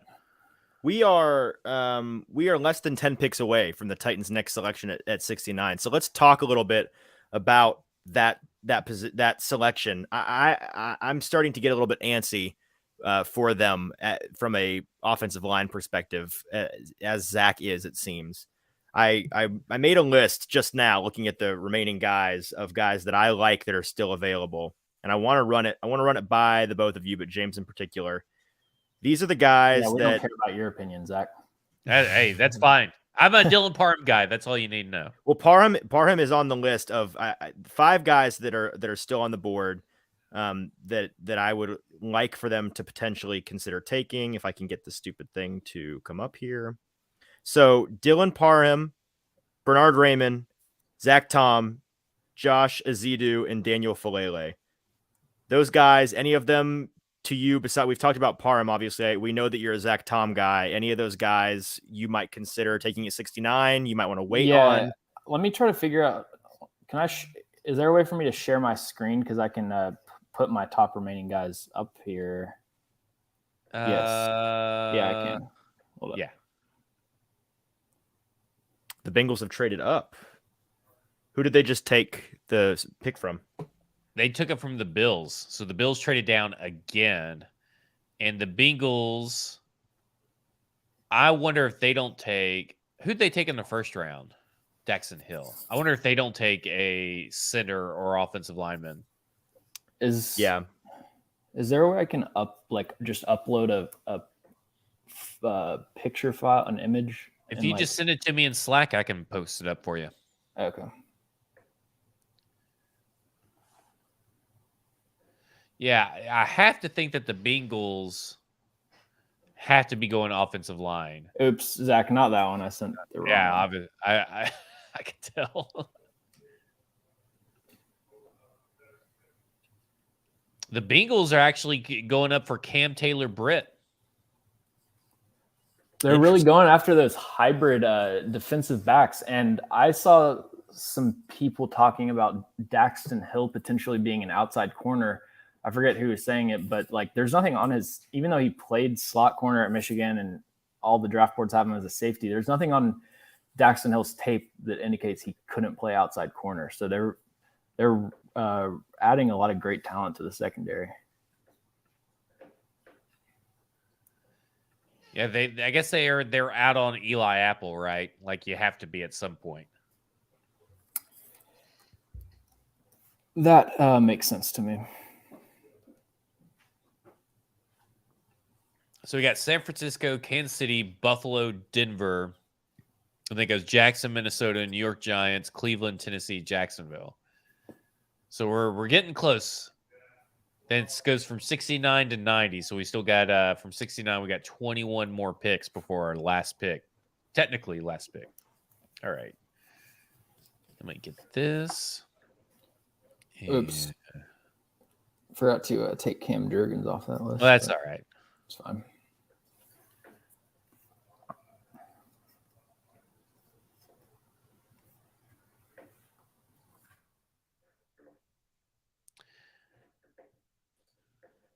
Okay, so here is your top ones.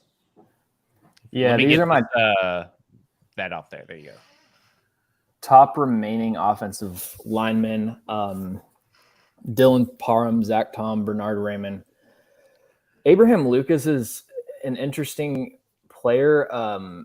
Tested really well, but I thought he had probably like the biggest disparity in this class of any position in testing really well, but looking like an below average athlete on tape.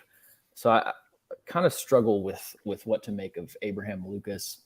I don't know. What do you guys think what position do you think Dylan Radins plays? I know that's a common question, but I really don't know.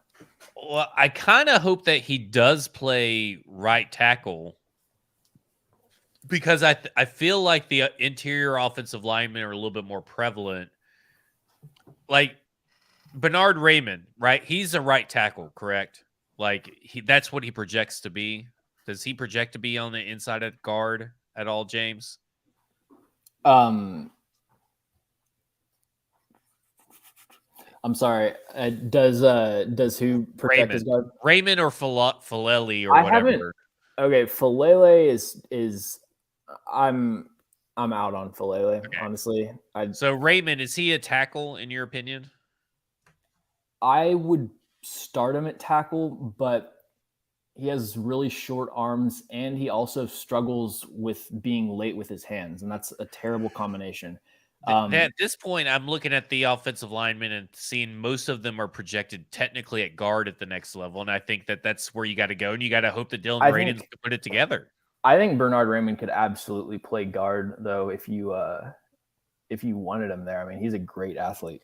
Okay, are there guys that play tackle that you would say, oh, they can't play guard? I mean, they're just guys with crazy length, I suppose.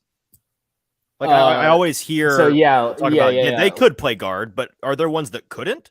Let me actually go through, and I will tell you tackles that are still available that could not play guard, in my opinion. And then I'm curious the reason why that is. Okay, Abraham Lucas, I would say, could not play guard mainly because he just has a naturally high center of gravity and struggles to really play with the pad level you need at guard. That's going to be the most common reason, honestly. Leverage and pad level, right? It's going to be inability to leverage, and then also if you're stiff and you can't move in space, that's going to make it more difficult to play guard. I think let's see, Kellen Deesh. Kellen Deesh. I feel like he's fallen out of favor. He's such a weird player. Like 24.68 years old, one of the oldest players in this class. He's got a 9.75 relative athletic score, really great, like 40 and agility numbers, on the move, zone blocking. He's really good. But has one of the weirdest builds of any player in this class. He's kind of like Kelvin Beachum, if you've ever seen him in person, where it's like his legs are 20% longer than it seems like they should be. And he's underweight to play tackle because he doesn't have the anchor to hold up in the NFL, in my opinion. So when you talk about an older guy that you're wanting to add weight to and add play strength, it kind of starts to get it becomes a stretch, a bigger stretch the older a prospect is. So yeah, I don't know. What happened? Why don't you have Darian Kennard on your list? My biggest issue with Kennard is foot quickness, and actually, I think his footwork and hand usage is pretty equally bad. Gotcha. He's, to me, a guard in a gap scheme. I think he is one of those guys that played tackle, but it would surprise me if any NFL team has him on their board as a tackle. Well, Drake Jackson goes off the board for the 49ers. So they're going with 49ers. They select Drake Jackson, edge rusher out of USC. Pretty good pick, right? Yeah, I think so. Drake Jackson is like, the biggest thing with Drake Jackson is play strength. He's got 34-inch arms, like a really good vert jump, 40 time, all that, athletic, but there's just no power element to his game at all. And his development track is also kind of gives me pause. He's just never really been a very productive player and doesn't have a very refined skill set. So gotcha. He's kind of the classic day two high-end athletic traits flyer that you take. But to get back to what Easton was asking me about other tackles that I think couldn't play guard, said Abraham Lucas. I think Daniel Falele, again, he's too big. And that's also why I think that I don't really like him at tackle, because I just don't think that if Harold Landry's coming off the edge, I don't think Daniel Falele has the range to cut that angle off. I would say the only other guy that couldn't play guard would be Obinna Easy out of TCU. And again, he's 6'8", 36, over 36-inch arms. It's like he's a Nashville native, by the way. Right. Yeah. He went to Memphis. Yeah. Transferred from Memphis to TCU, I remember.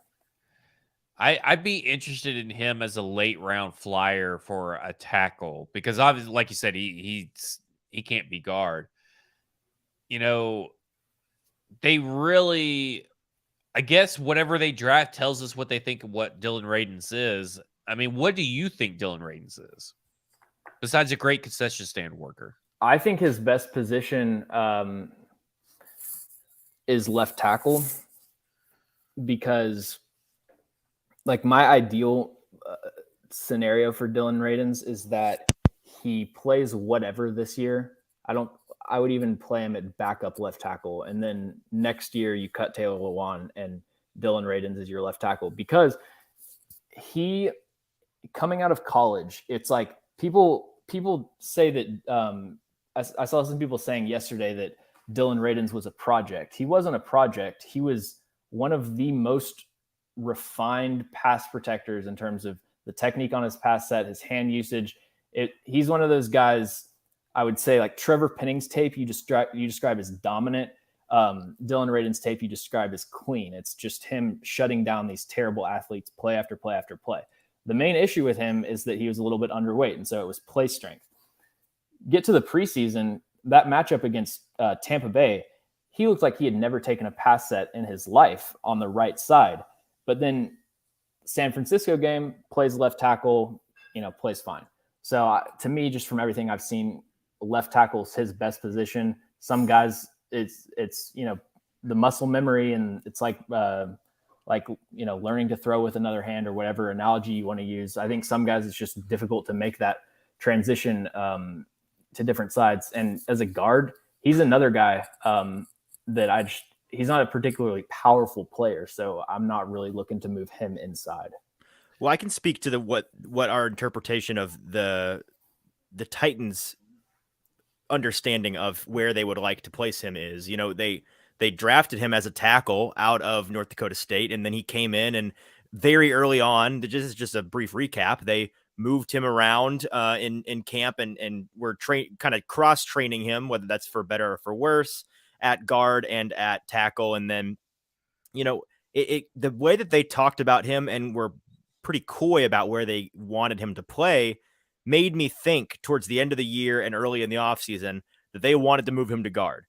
But then when they went out and got Jamarco Jones, a guard from Seattle, in the offseason as one of their few free agency moves, that kind of broadcast to me, especially when asked at the owners' meetings back in March. I believe it was Mike Vrabel who said that they were wanting to start Jamarco Jones at guard, not start him as in the starter for the team, but that's where they wanted him to practice and play.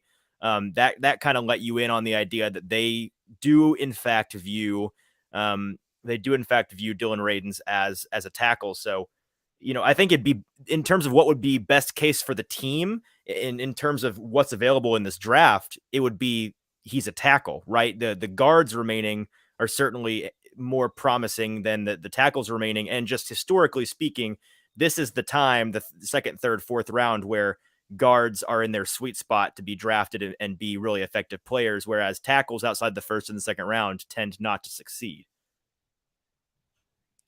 Yeah, I agree with that. I think in this class in particular, the offensive line class is good. And I do think there is a level of depth to it. But the problem is I feel like they all play the same position.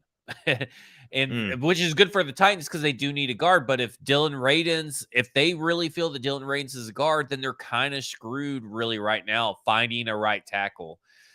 I agree, though, with James with what I feel is the progression is that eventually in 2023, we're going to be looking for another right tackle because Dylan Radins is going to be the left tackle. And so we're yet again wondering who is the right tackle for the Tennessee Titans. Can I kind of change the topic entirely just for a moment? I want to because we're edging closer and closer towards the Titans pick. We're on number 63. In case you're just joining us, the Titans are picking at 69. Is this the first time, though? Just real quick. Yeah. 2 Cooks went back to back. Brian Cook and James Cook both went back to back. Interesting. All right, so we need let's get the research team to see if there are any more draft eligible Cooks, because that might give us a clue as to who the Bills are going to take here, or who the Broncos are going to take. But my question is, we're looking at this. I'm looking at this wide receiver board of remaining wide receivers, and at the top of the ESPN, best available receivers here is Jalen Tolbert. And that sticks out to me as a somebody covering the Titans here. The Titans had an outsized interest in the South Alabama players at the Senior Bowl, as well as the South Alabama. I believe it was reported, not verified, that they were the only team in the league to go attend South Alabama's pro day. And so I'm curious what your thoughts on Jalen Tolbert are, James. Were you a fan of him in your process, or not as much?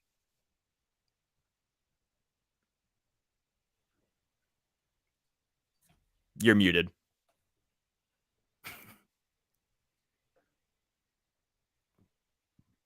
Dude, I need to start remembering to unmute myself. He's my 69th overall player. Hey, so that'd perfect. Be a But I do think that he's a little bit redundant with Treylon Burks, because he's another one of these like kind of stiff, tall contested catch receivers that don't really run that great of routes. But he's faster, right? Like, isn't he technically than Treylon Burks? Yeah. Because he's got a really high athletic score. But I think Jalen Tolbert ran a 4.49 and Treylon Burks ran a 4.55. Having seen Treylon Burks blow the top off of Alabama, Texas A&M, every SEC school, I don't know. I'll take Treylon Burks' speed over Jalen Tolbert. Well, let's look at it from a forecasting perspective for the Titans, right? That's what I'm saying. He's the kind of body type that they value, no? Yes. Yeah, but building a receiver room is more like building a basketball lineup than, for sure. It's not trying to just get every guy of the same archetype. And I think Treylon Burks and then another guy, Des Fitzpatrick, if we're thinking that he is at all in the future plans, that's what he is, another stiff guy that doesn't separate but has really good speed. So I kind of wouldn't surprise me if they maybe went like the route of a shiftier receiver, like a Calvin Austin, maybe. Although I don't know, it'll be so surprised if they went Calvin Austin. Now they don't really like small receivers. Yeah, he was in for a top 30 visit. I'd be ecstatic, but I'd be just so shocked specifically with Robert Woods there. You could almost get away with getting two guys that are kind of the same in Jalen Tolbert and in Treylon Burks get away with that, it would be it's going to be interesting to see what they do, because there's a good chance that they're okay with Treylon Burks, Robert Woods, Des Fitzpatrick, Racey McMath, and Nick Westbrook-Akine, which is a disaster of a way to fill.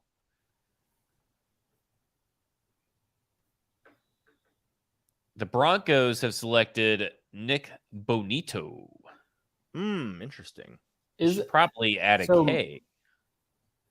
Malik Willis and Nakobe Dean fall out of the second round. Yep. Wild. So no quarterback was taken in the second round. Nakobe Dean is still there in the third, which scares the shit out of me with the Titans. Oh no. The Titans selecting in 5 picks. Oh no. We need someone to clear out the landmine. See, this is the problem. This is the problem with the Raiders not having picks this year. True. They were the team that you would rely on to take out those. Go into the room first and take all the shots. Man, yeah, if we took Nakobe Dean, that would just be – I mean, he's a good player. It's not that. It's just that would be a major misevaluation of where the roster is, I think. A major internal misevaluation. Absolutely. Right. Wild, wild, wild. Went through the whole second round, no quarterbacks. Not a single one. Who do we think Malik Willis is going to be the first off the board of these quarterbacks, or do you think it might be somebody else? I mean, I really thought it was going to be Malik Willis. But I'm looking at Jacksonville, Minnesota. Okay, so you got Minnesota and New York Giants still both have a chance to take Malik Willis or Desmond Ridder. And then Tennessee's up next. I mean, man, they're kind of, I feel like the Titans are kind of in a bad spot by having and going and drafted Roger McCreary at that spot. It feels like they're kind of just in a bind because the board is not falling the way that they had probably hoped at this point. Elaborate on that. What do you think they may have hoped for the board to fall differently? Well, I think they would have hoped that some of these wide receivers would have stuck around. Some of the offensive linemen that went off the board probably didn't go off the board, because when you're making your decision tougher, I think ultimately they wish they probably had quarterbacks go off the board, because you're sitting here at this pick. You have the temptation of a linebacker. You have the temptation of the quarterbacks, and then you also have a couple wide receivers, a couple tight ends you could take, offensive lineman. You just still have all these holes because you took a position that you necessarily didn't need. And so you left the same holes that you've had almost the whole draft linger now into the third round, when it's unlikely that those holes will be filled by top quality producing players. And it's an uphill battle. When they came into this draft, they had needs of wide receiver and offensive lineman, and they traded A.J. Brown. And though they drafted a wide receiver, they still need a wide receiver. And it's just, they're not in a good spot, I feel like, at this point to find contributors. I feel like if you wanted the contributor, you go in the second round with a wide receiver. Can I tell you who I think we should pick? Go ahead. Who? Travis Jones. I know you do. I knew it. I should have said. I mean, he's my 16th overall player. Like, I just cannot believe. I mean, I had a lot of money on him going to the first round, honestly. What Jaguars was the select Luke Fortner. Interesting. What was the consensus on him? Significantly higher than you or lower than you? The consensus is 42. Okay, so even then, it would be a steal. Mm-hmm. Tell the people about Luke Fortner, James. So he's a really old center out of Kentucky, and better fit for like a gap scheme. I actually had him in my 7-round mock. I had him going to Baltimore instead of Tyler Linderbaum, just because Baltimore runs so much gap stuff. But he's kind of the guy that if you just need a high floor center on day 2 or day 3, you can get him and he'll just be like a quality starter probably. I'm not going to use the cliche that everybody uses, but if there was a time to call somebody a 10-year starter, it's probably like him. Well, he's going to be a 10-year starter for the Jaguars, possibly at this point, if he stays there. So we got Minnesota's on the clock, New York Giants next, then Cleveland, then Tennessee back on the clock. I'm it feels excited. Like we've talked about the same teams over and over and over because of all the trades and everything. There's a lot of inequality in terms of draft capital. There's a lot of teams that just have definitely. Like, I haven't thought about the Miami Dolphins in years, it feels like. Have they even drafted yet? I don't think so. No, they gave everything and you know, they gave up almost everything this year to the Chiefs. I was about to say, is it literally everything? But no, it's almost everything. They've got a couple of picks.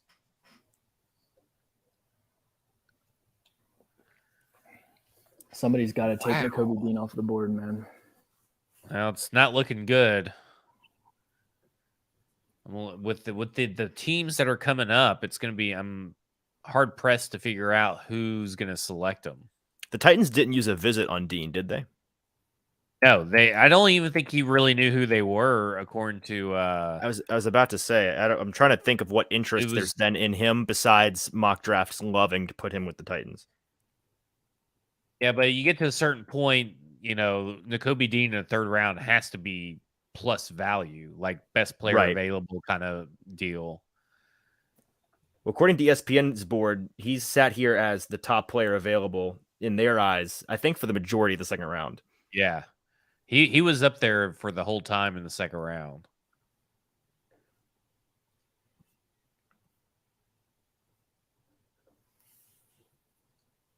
The Jaguars are selecting Luke Fortner. The Vikings are on the clock, but they've already put in theirs for Brian Asamoah.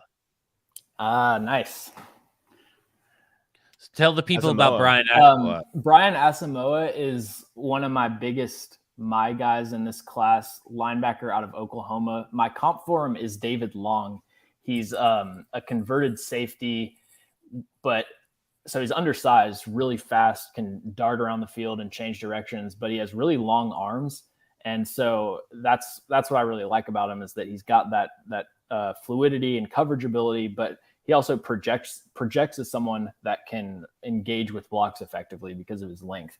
And he's just a really instinctive kind of like nose for the football type of player. He has this weird thing where he tackles extremely high. He like comes in and just clotheslines people. And it really is amazing how much arm length can help you get away with bad technique with tackling. Cause he did not struggle at all with missed tackles or anything like that. So I love Brian Asamoah as a player.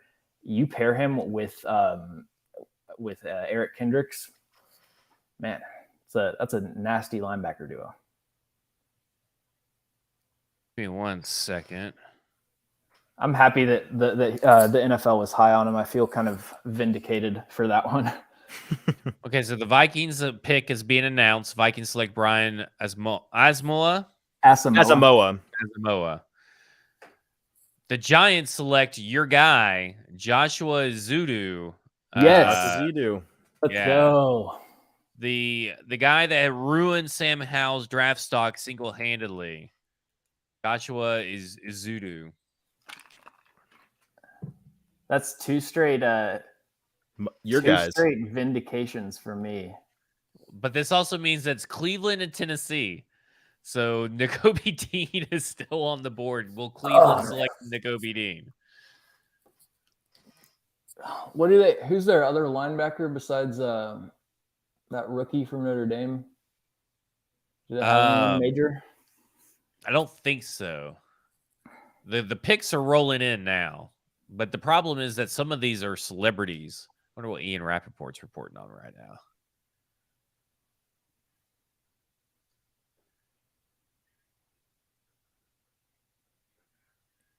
Yeah, so they have JOK and Anthony Walker, and that's it for linebackers. Yeah, they may take one. That'd be really nice.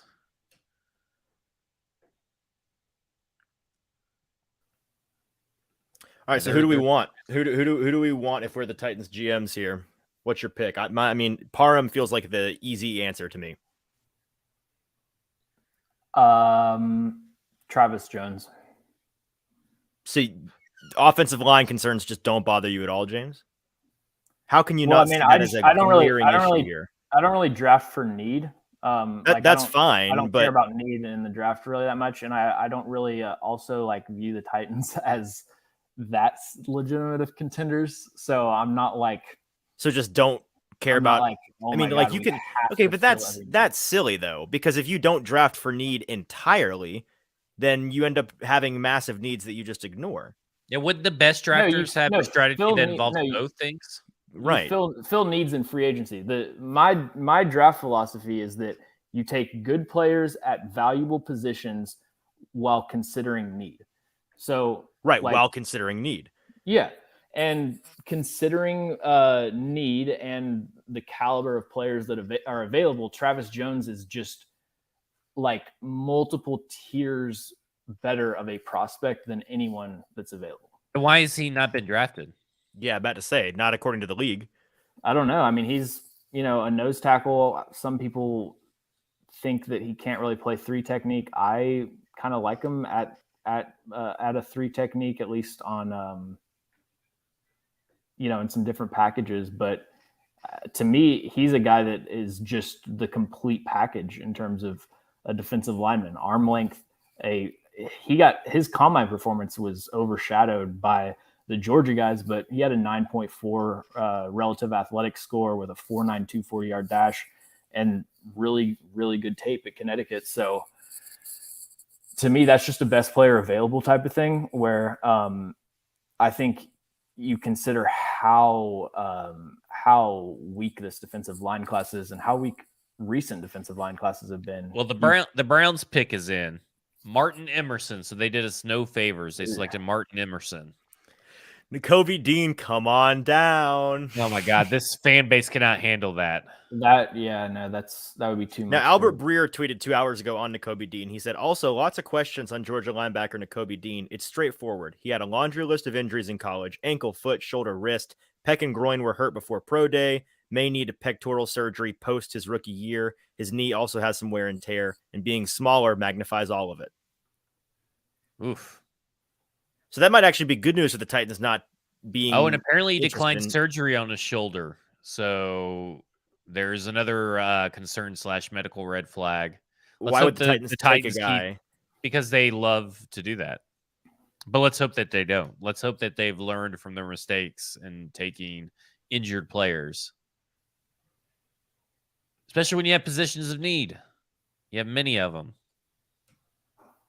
On the offense, it's just this has to be an offensive player, man. Sorry, I'm out on the Travis Jones. Like, if they do it, it's great in a vacuum, but outside of a vacuum,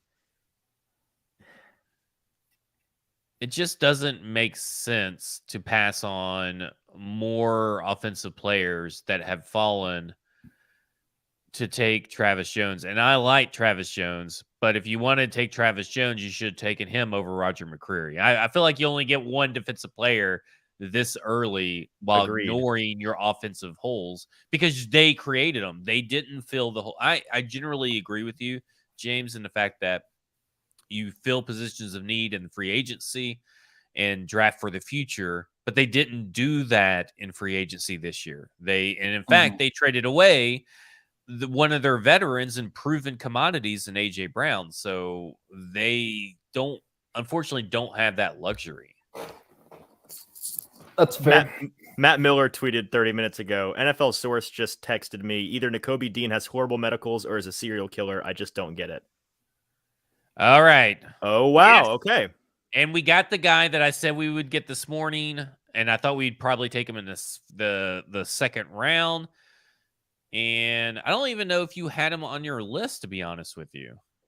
We talked about this guy.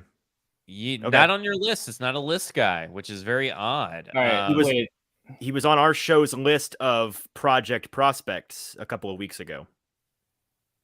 Oh, good. That's not a great list. And he's at the position that I say that they should have drafted, if that gives you a clue. Here we go. The project offensive tackle. There he is, Nicholas Petit-Frere, MPF. Oh, no. Frere. James, not big on Petit-Frere. Yikes. So why are you so low compared to everybody else on NPF? Because that's what I'm going to call him. I'm never going to call him Nicholas Petit-Frere or you have to call him Nicholas Petit. Yeah, right. So my comp for him is Austin Jackson. He's like a former 5-star, athletic traits, like that type of pedigree, but has some of the worst play strength and anchor in this class, and is the definition of playing down to his competition. He played Boye Mafe at Minnesota.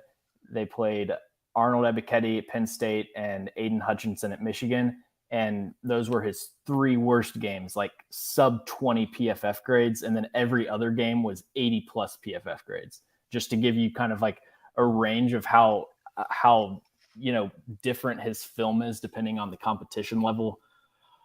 Man.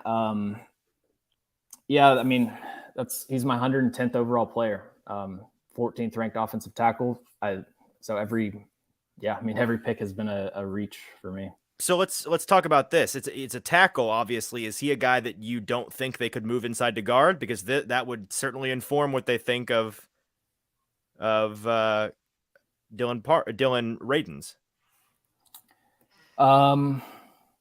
I think he could play guard. He's a very good like mover in space. Really impressive run blocking tape. Well, so I think that would explain the Titans' affinity for him. I think the big thing is that he's a little bit tall for guard, 6'5", but that could be an option. To me, he's a tackle project still, but. So if he's a tackle project, where does this leave Dylan Radins? Is Dylan Radins going to left guard then switching over to left tackle, or are they doing what you said? Jamarco Jones at left guard, Dylan Radins is going to be at right tackle, and then they're going to switch him over next year, and then here comes NPF into right tackle next year. Is this another guy that is another offensive lineman that they've drafted that's not going to start at tackle? I think I expect him to start at tackle. Yeah. So you expect him this year to start at tackle, Nicholas Petit-Frere? Somebody that struggled with power on the edge as much as he did. I'm not looking to move him inside and face Cam Hayward instead of TJ Watt. Like I'm hoping that he can develop that play strength. I also, man, it's a weird thing with Petit-Frere because, like I said, his tape was legitimately concerning, and he declined a Senior Bowl invite, saying that he put all the evidence on tape, which is kind of weird to me. I don't know. I just I like the upside of that pick, but I would have gone in a different direction. Okay, so with NPF drafted, the starting Titans offensive linemen as it sits now are what? Is he? I guess he's a right tackle. I mean, he played left tackle at Ohio State, so I guess they're. It's kind of funny. They draft Dylan Radins, who's a left tackle. Yeah, I guess they're just moving guys around. I don't know. I assume they start him out at right tackle, and then Dylan Radins starts at left guard, maybe. Okay, so you're going Luan, Dylan Radins, Ben Jones, Nate Davis, NPF.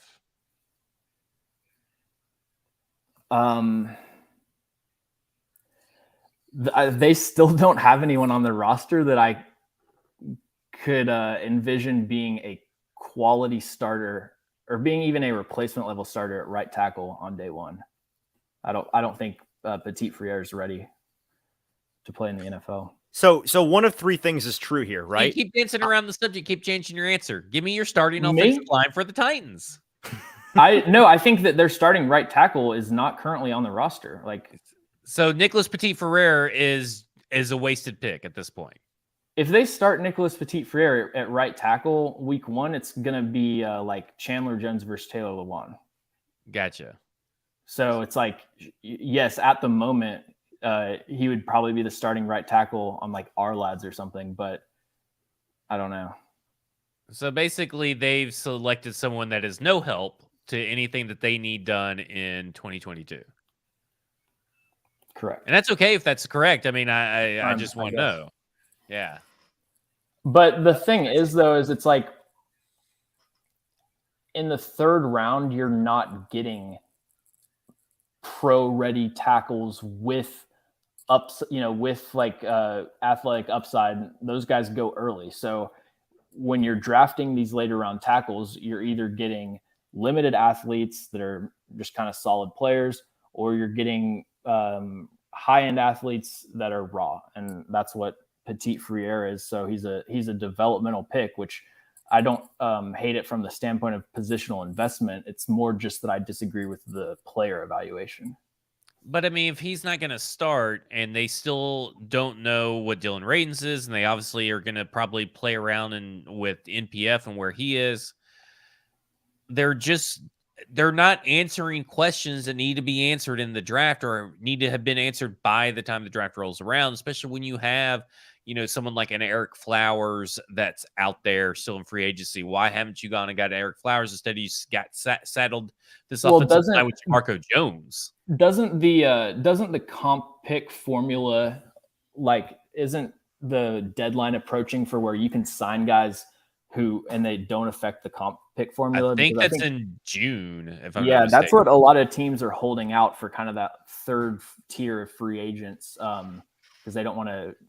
Why not Dylan Parham over NPF? What do you think they saw on tape, or what do you think they see in NPF to choose him over Dylan Parham? Well, they played different positions. I think they just, I guess, probably saw tackle as a bigger need. It's hard for me to imagine having like a higher tape grade on. Right, but if they saw tackle as a bigger need, then they see Radins as their guard, right? Yes, so. Because one of three things has to be true. The Bears selected your boy, Velus Jones. Oh, no way. Yep. That's Bears awful. Got him. They finally go offense and they choose a terrible guy to. Oh, man, that's so sad. So sad for the Bears offense. Okay, but with the Titans, one of three things has to be true here, right? Either Radins is their left tackle, they plan on moving Nicholas Petit-Friere to guard for some reason. Nicholas Petit-Friere is their right tackle, and they plan on moving Radins officially to guard. Or Radins is their right tackle, Jamarco Jones is their left guard, and Nicholas Petit-Friere is to develop and take over for Lawan next year. Right? It's one of those three things. Mm-hmm. Whoa. So, Wimmy, you think there's a possibility that NPF just develops behind Lawan and he takes the left tackle spot?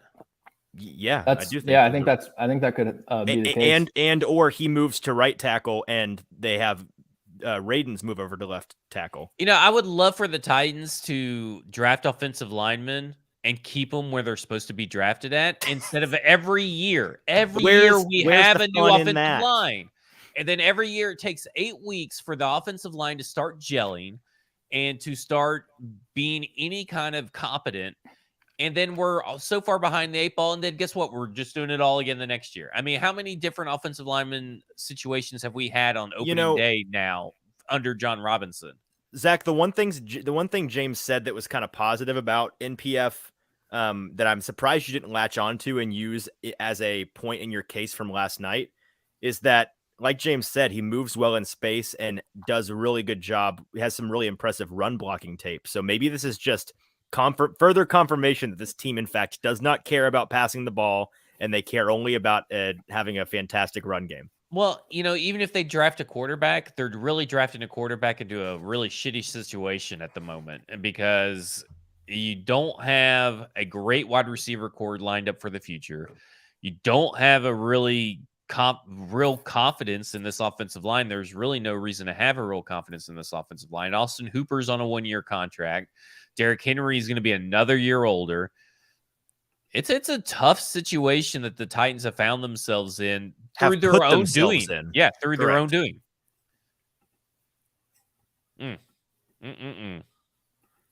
And maybe there's a vision here that we can't see, but from the outside looking in right now, and maybe we're wrong about this in a couple of months, but you can never feel comfortable about your situation as a fan if the thing you're having to go to is, you know what, maybe I should just trust them and they see the big picture and I don't. Like if it's blind faith that you're resorting to as your only source of hope, not great. It just creates this draft pick really just creates more questions and doesn't solve anything because, everybody said, I think is even Nick Lombardi said, by Friday night, we'll have an answer of what this offensive line or this team views Dylan Radins, and I don't think we got that answer. I agree with that. I'm really interested. What I'm most interested in right now is to see what team drafts the first player that I haven't heard of. That's always my favorite game. It's almost always the Patriots, and it's almost always in the third round.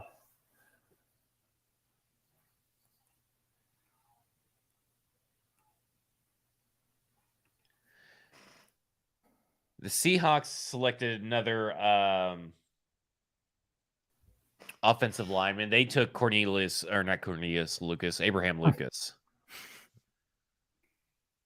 I've had a couple of people tell me on Twitter that they think the Titans should have gone with Abe Lucas. Would you have seen that as a better choice than NPF, James?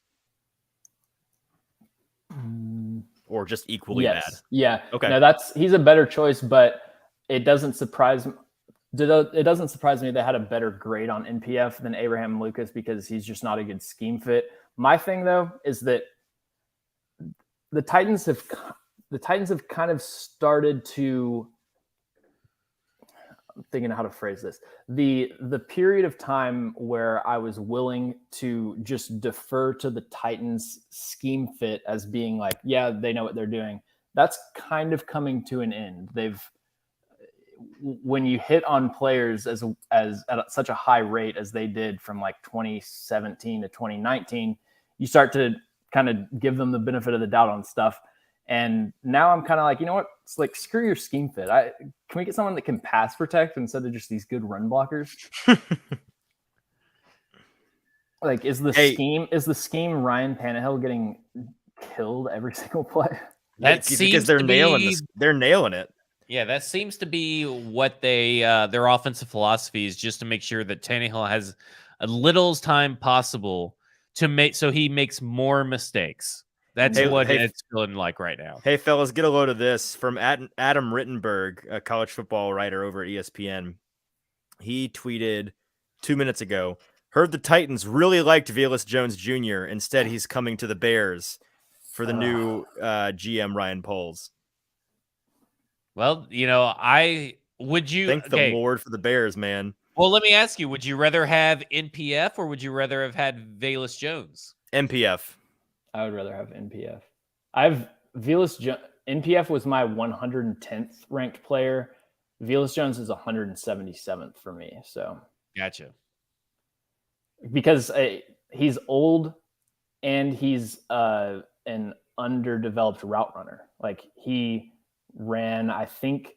So this was actually interesting because I was doing a stat deep dive on like routes run, but he actually ran the highest percentage of screens of any receiver in this draft class, like as far as his route distribution. So yeah, I mean, I guess, but Treylon Burks, same thing. So I guess the Titans like that. They love their screens.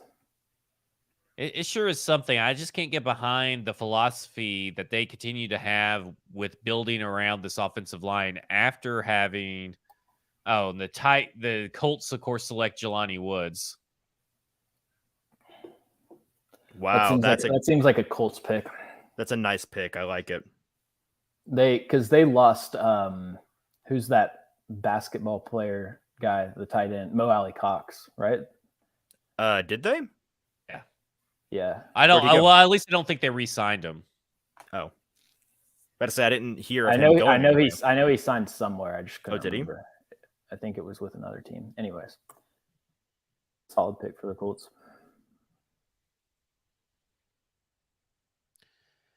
How many of these quarterbacks went to the draft for the first round. Just Matt Corral, if I'm not mistaken. I think he was the only one that went. Malik Willis didn't go. No. I'm just noticing it's been almost 40 minutes since my second tweet about how much this QB class is hated. Man, I don't get the Titans situation. I don't get their approach to offensive line. The Falcons selected Desmond Ridder at pick number 74. Desmond Ridder is off the board. The quarterback drought is over for now. Arthur Smith gets his Ryan Tannehill. Yep. Wow. Finally. Jeez Will Louise. Desmond Ridder start by week 8? No. Wait, who's their quarterback? Marcus Mariota. Oh, yeah. Well, actually, the answer is yes. Yes, the answer is yes, but not because he outplays Marcus. He'll come in and be significantly worse. Marcus will be on IR. Yeah. Marcus will look really good for 8 weeks, get hurt, be done for the season, and Ridder will come in and be a train wreck. Probably not. Which the Ridder hate makes no sense to me. Hang on, Zach. I want to make sure you're considering who he's going to play for right now. Yeah, Art Smith, Cordarrelle Patterson. And I don't think I think that the team will be bad. I don't think that necessarily makes him shitty. And he could be a guy that could do something. But you would agree he's a guy who is just like all rookie quarterbacks, super dependent, especially their immediate success on the situation they go to. I mean, Davis Mills had a lot of success in a bad situation. Yeah, but he's the outlier. I mean, name another guy. Deshaun Watson, I guess he had DeAndre Hopkins, but he's got Drake London. I just don't. If he looks all that good. I don't think he'll look great, and I don't think he'll look to the fullest extent of his ability and what he can be. But I think with Arthur Smith, Kyle Pitts, Cordarrelle Patterson, Drake London, is a pretty good little group right there to be throwing to. It's not as bad as what everybody wants to make it out to be. We also have to consider his pass protection. Yeah. Their line. But he's also athletic. He's not Matt Ryan. Could it be a little bit of Jalen Hurts? Yeah, probably. But I think that he could end up starting before the year's over.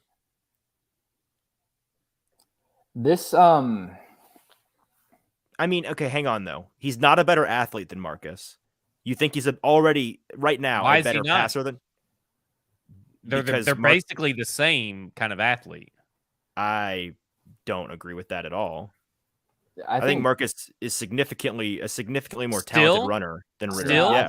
I think they're almost the exact same athlete. Yeah, honestly. Yeah, they're almost the exact same athlete. They're like really fast in a straight line, but not like a lot of juice. Desmond Ridder's not someone that's going to be super dynamic, breaking the pocket and like doing Malik Willis stuff, but read options and that kind of, play action boot. He can do all of that. I mean, you got to remember Desmond Ridder's RAS was very close to Marcus's RAS. He's got speed and strength to him. I mean, Marcus is not. He's a great athlete in comparison to other people. I'm going totally eye test. Like Michael I see a much more dynamic athlete personally with Marcus than I do with now, like injuries and age.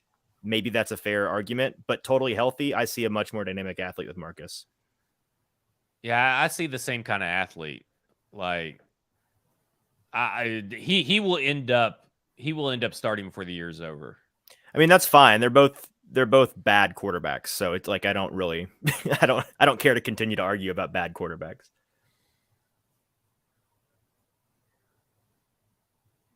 So, at what point does it become embarrassing for Malik Willis? Like when he becomes quarterback 3 off the board, quarterback 4 off the board. When you go from consensus quarterback 1 to when was the last time? I guess with like Dwayne Haskins, wasn't he at one point considered QB1 in that class and then he fell? Or am I misremembering that? No, Kyler Murray was, I think, always considered. Oh, QB1. that's right. Okay. No, Kyler wasn't QB1 until like the last minute, early spring. It was I remember it. I remember the first time I saw Kyler Murray like mocked at number 1, and I was like, oh yeah, that kind of makes sense. So yeah, he wasn't like a late riser as far as, last minute, but during the season, he wasn't like talked about as the number 1 overall pick. I'm just trying to think of the last time we saw a guy that was the consensus quarterback 1. And by consensus, I mean like most popularly quarterback 1 fall to at least QB3, if not further. It's interesting. I'm just still very confused about this NPF pick and what it means for the Titans, other than they're just going to have a shitty offensive line again. I think it's a long-term play, just like I think the cornerback selection was a longer-term play, just like I think trading A.J. Brown for a wide receiver to eventually become that archetype is a long... Like, think about this. Every selection they've made, right?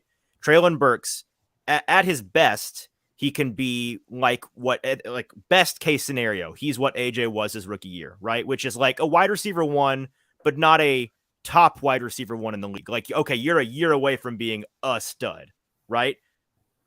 Cornerback at the second round pick. You go with a cornerback who you don't really need, but can become a stud, and you could have a really young rotation that for the next 3-4 years is really solid, and you're set at the cornerback position.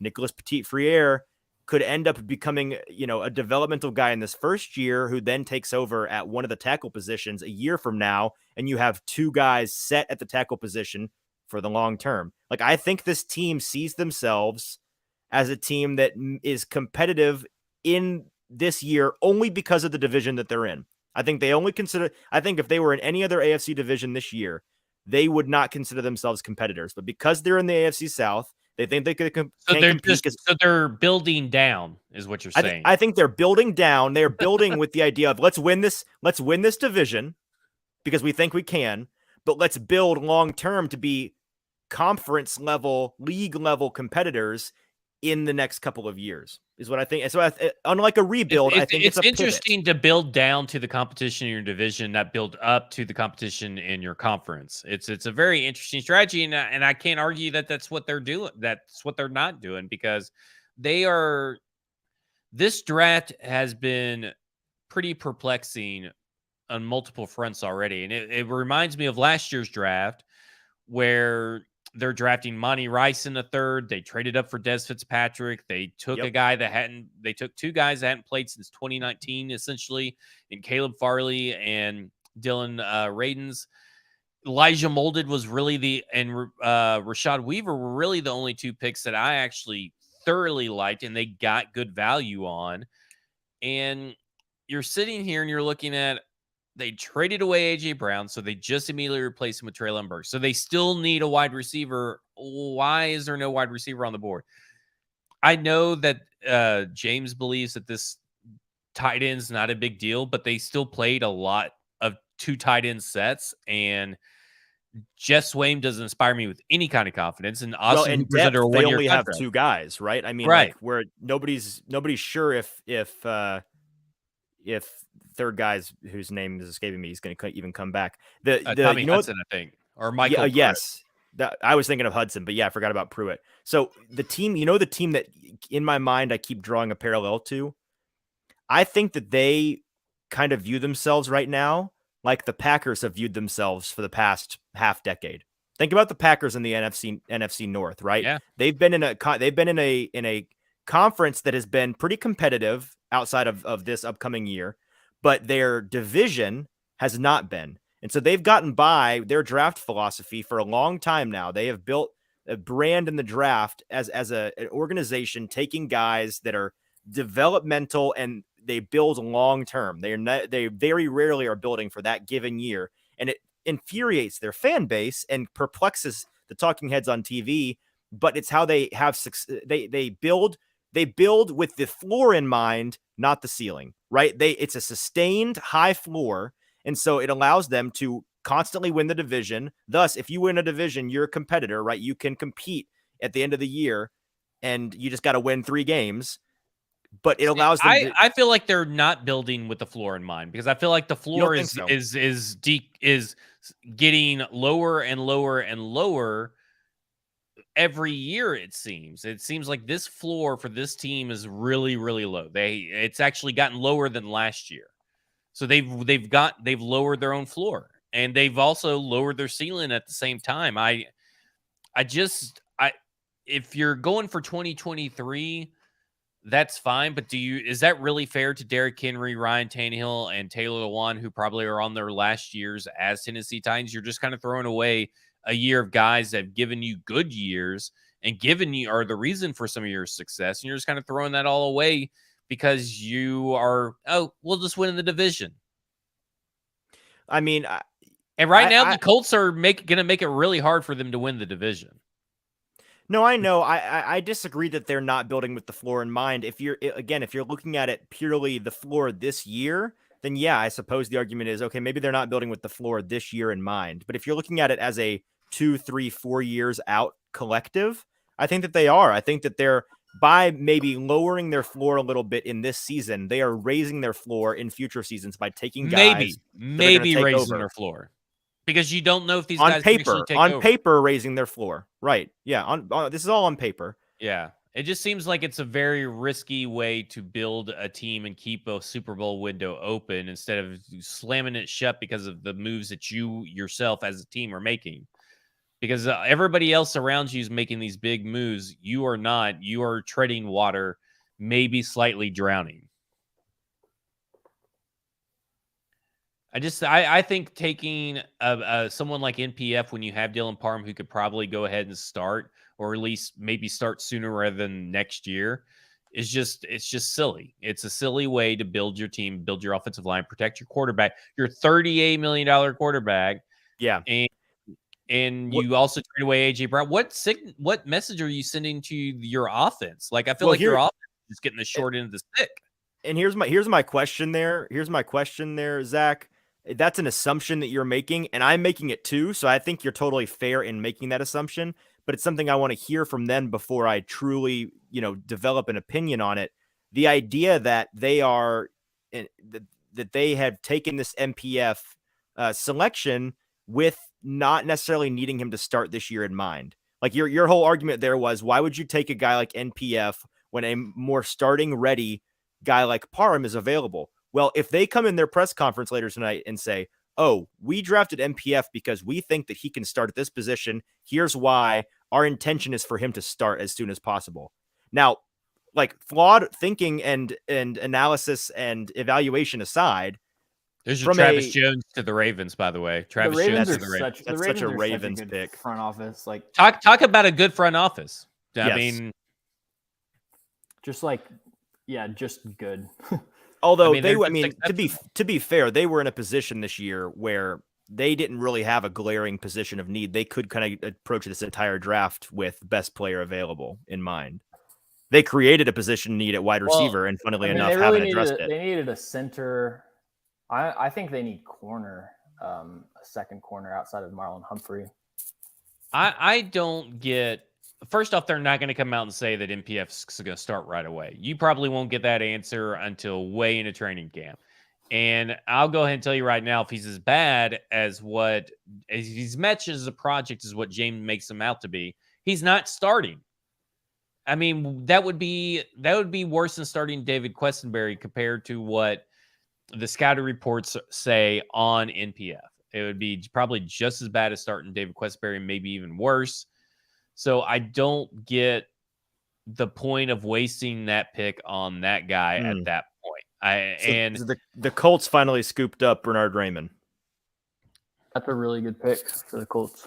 They have taken 3 guys the Titans fan base, I think, have wanted the Titans to take. Situationally.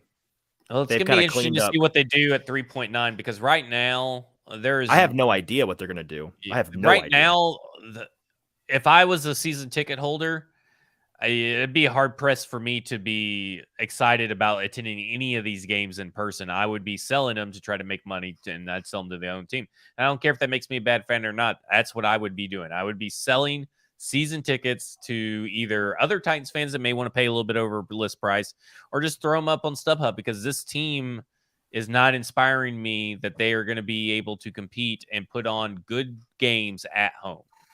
I mean, I'm not as dramatic as that. I think that they're going to be good. I just think they're not going to be better, and that's the problem. Well, I don't think they're going to be exciting, and I think they're going to be worse. I mean, that's the problem. Good is relative, right?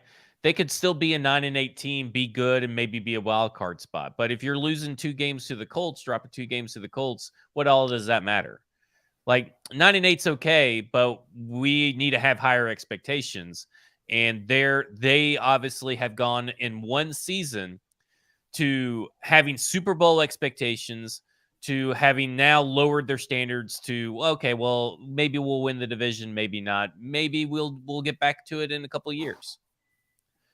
Because their whole process last year was, we are a Super Bowl ready team. They made moves to be a Super Bowl ready team.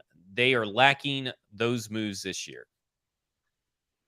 They're not what you're saying. What I'm interpreting what you're saying as is they're not all in this season, which I think is plainly correct. They're not. I don't think that. I think if you ask them that at the press conference, are you all in on this season? They would say, yeah. But in terms of their moves, they do not have the blinders on for 2022. They're looking 2022 and beyond.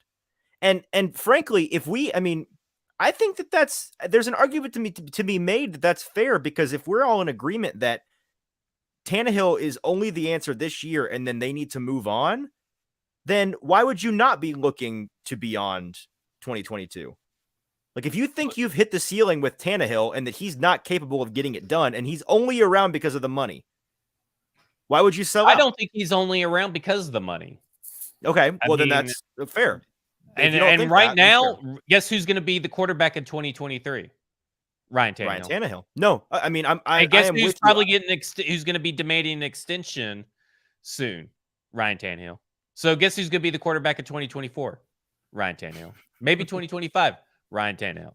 Well, to James's point early yesterday, maybe that's what you should root for, just to see the chaos. Ooh, I mean, I guess, but I would like to root for wins. Who did the Browns take here? Alex Wright, edge out of UAB, one of my guys in this class. Congratulations. It is really nice to have my evaluations confirmed, especially on this quarterback class. It makes me feel like I'm not crazy. Like I think other people probably feel a similar way. Like, this is where I agree with what Steve just put in the chat. We don't want a couple of years, and we are tired of a couple of years. It's totally been a couple fair. Of years every couple of years. Totally fair. My point, Zach, and I'm not anything I've said in the last 3 or 4 minutes has been me playing the objective devil's advocate, just like trying to think. Let me tell you what's bad about the devil's advocate. The devil's still in hell. That's right. So that's right. The devil's advocate sucks as a job. I know. Devil's advocate's the wrong word. I'm trying to get inside the team's head, right? And I think it's my issue. And Steve, I think that's a totally fair thing to think. My only point is nobody that for the last 3 months has been move off of Ryan Tannehill. Ryan Tannehill sucks. Get him out of here. I don't think any of those people can simultaneously hold this view. I think if you are on the get Ryan Tannehill out of here train, you can't also be mad that they're building with not just this year in mind. That's my point. I think they could have done both if they would have handled their free agency business a little bit better.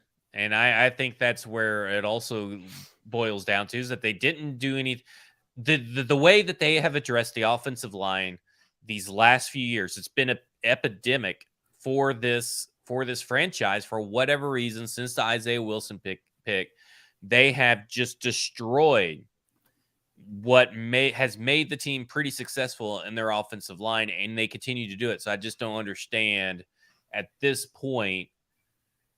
I don't see the plan. I don't see the future. I don't see any of that with the guys that keep on selecting for the offensive line.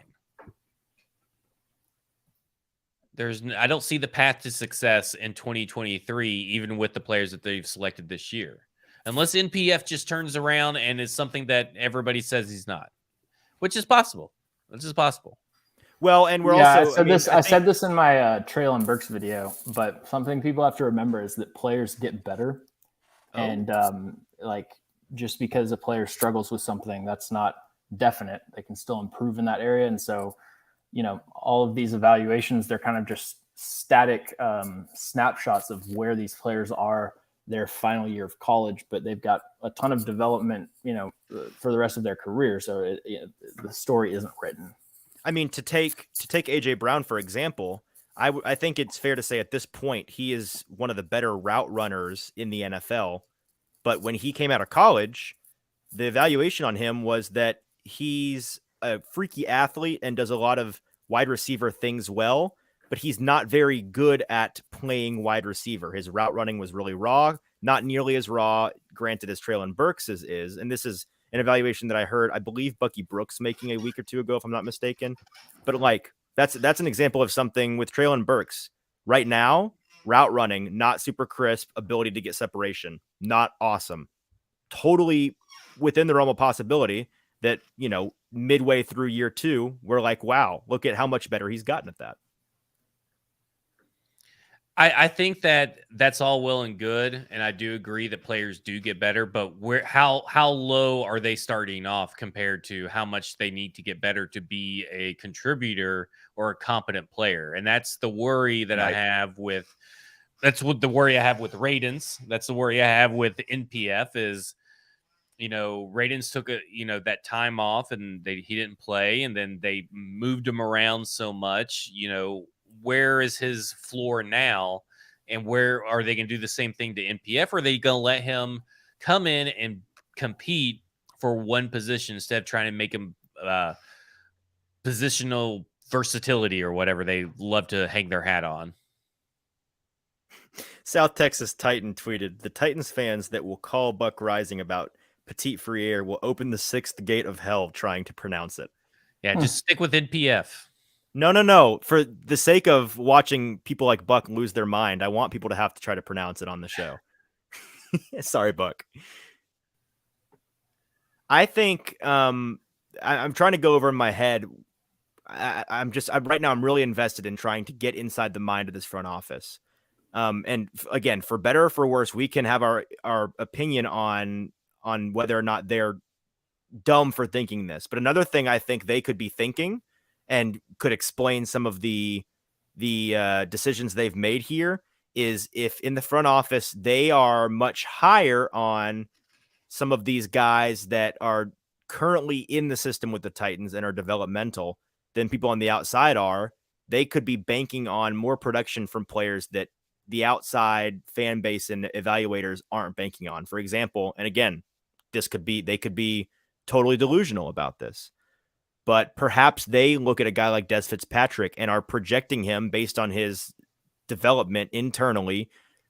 They could be projecting a guy like him to be wide receiver 3 and to be totally fine in that role. A guy like Dylan Radens, they could think he's going to come into this year starting at right tackle and be really serviceable. I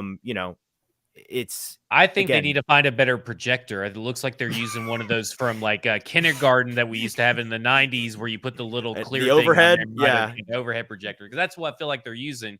Because I don't care them discounting Des Fitzpatrick in the 4th round when he was drafted. I was all the way out on Des Fitzpatrick. That was an absolute reach.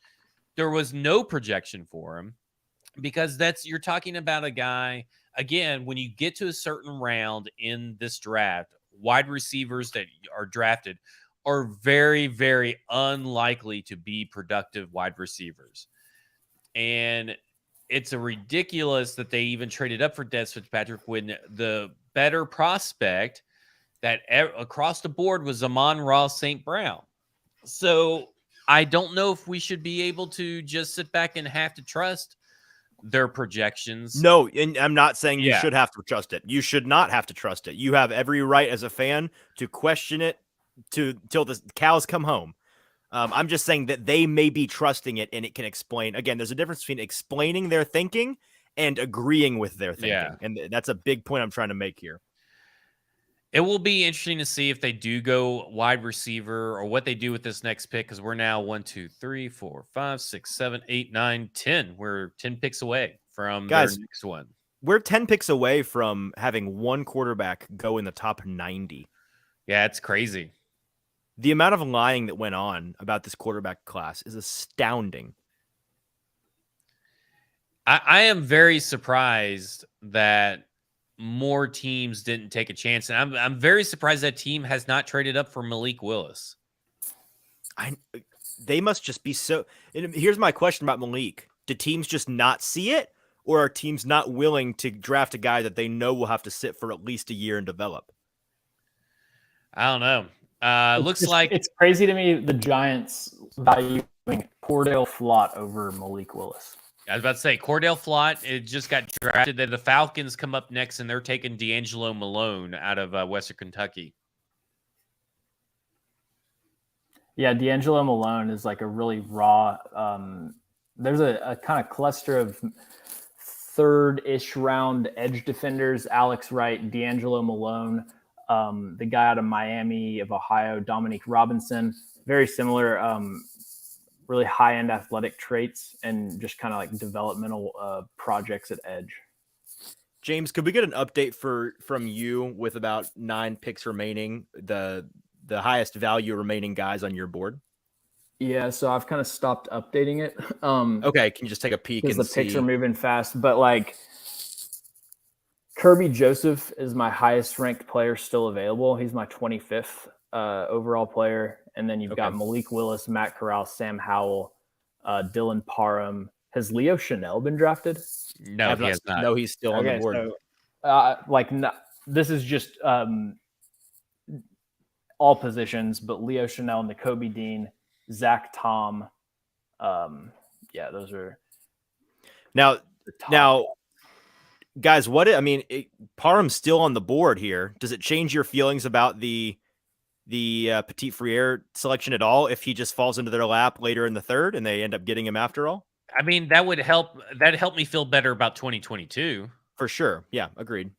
And it would still make me feel better about 2023, right? Because you needed to get probably 2 offensive linemen regardless, because you do have to plan for the future.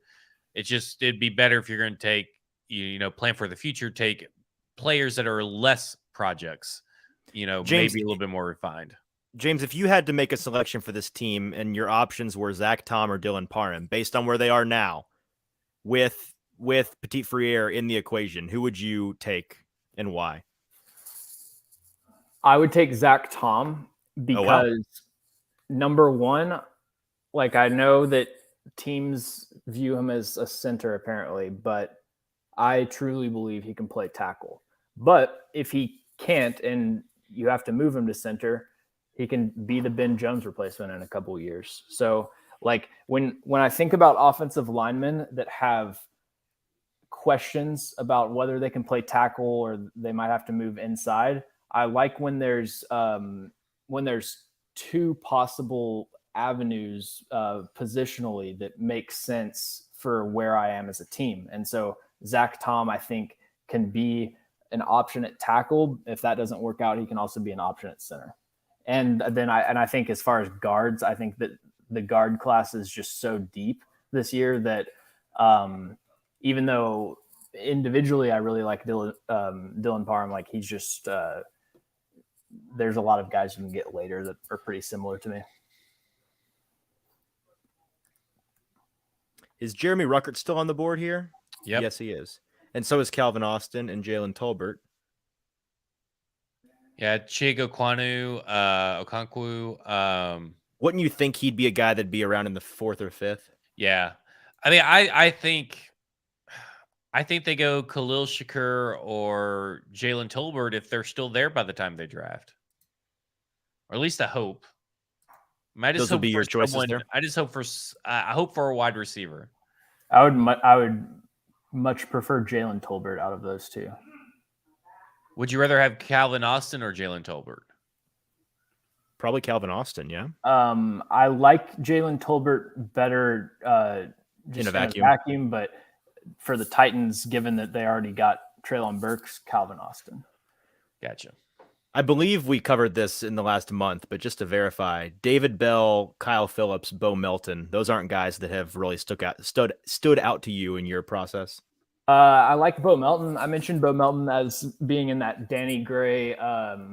There's another guy kind of tier of like 4th to 5th round players. Okay.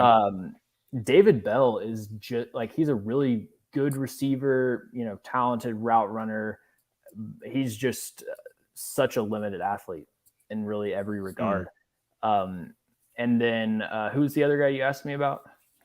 Kyle Phillips out of UCLA. Oh, Kyle Phillips. Yeah, he's just kind of a ready-made slot receiver.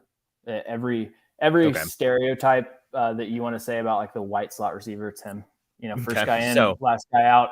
Kind of guy that I would love my daughter to date. Oh yeah, I've not heard that before. Real like Rudy type of situation there.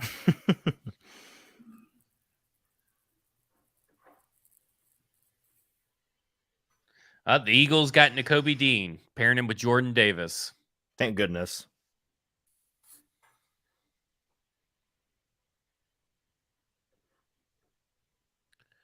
So we got Pitt, New England, Las Vegas, Arizona, Dallas, Buffalo. So we got 6 more picks, and then Titans are on the board.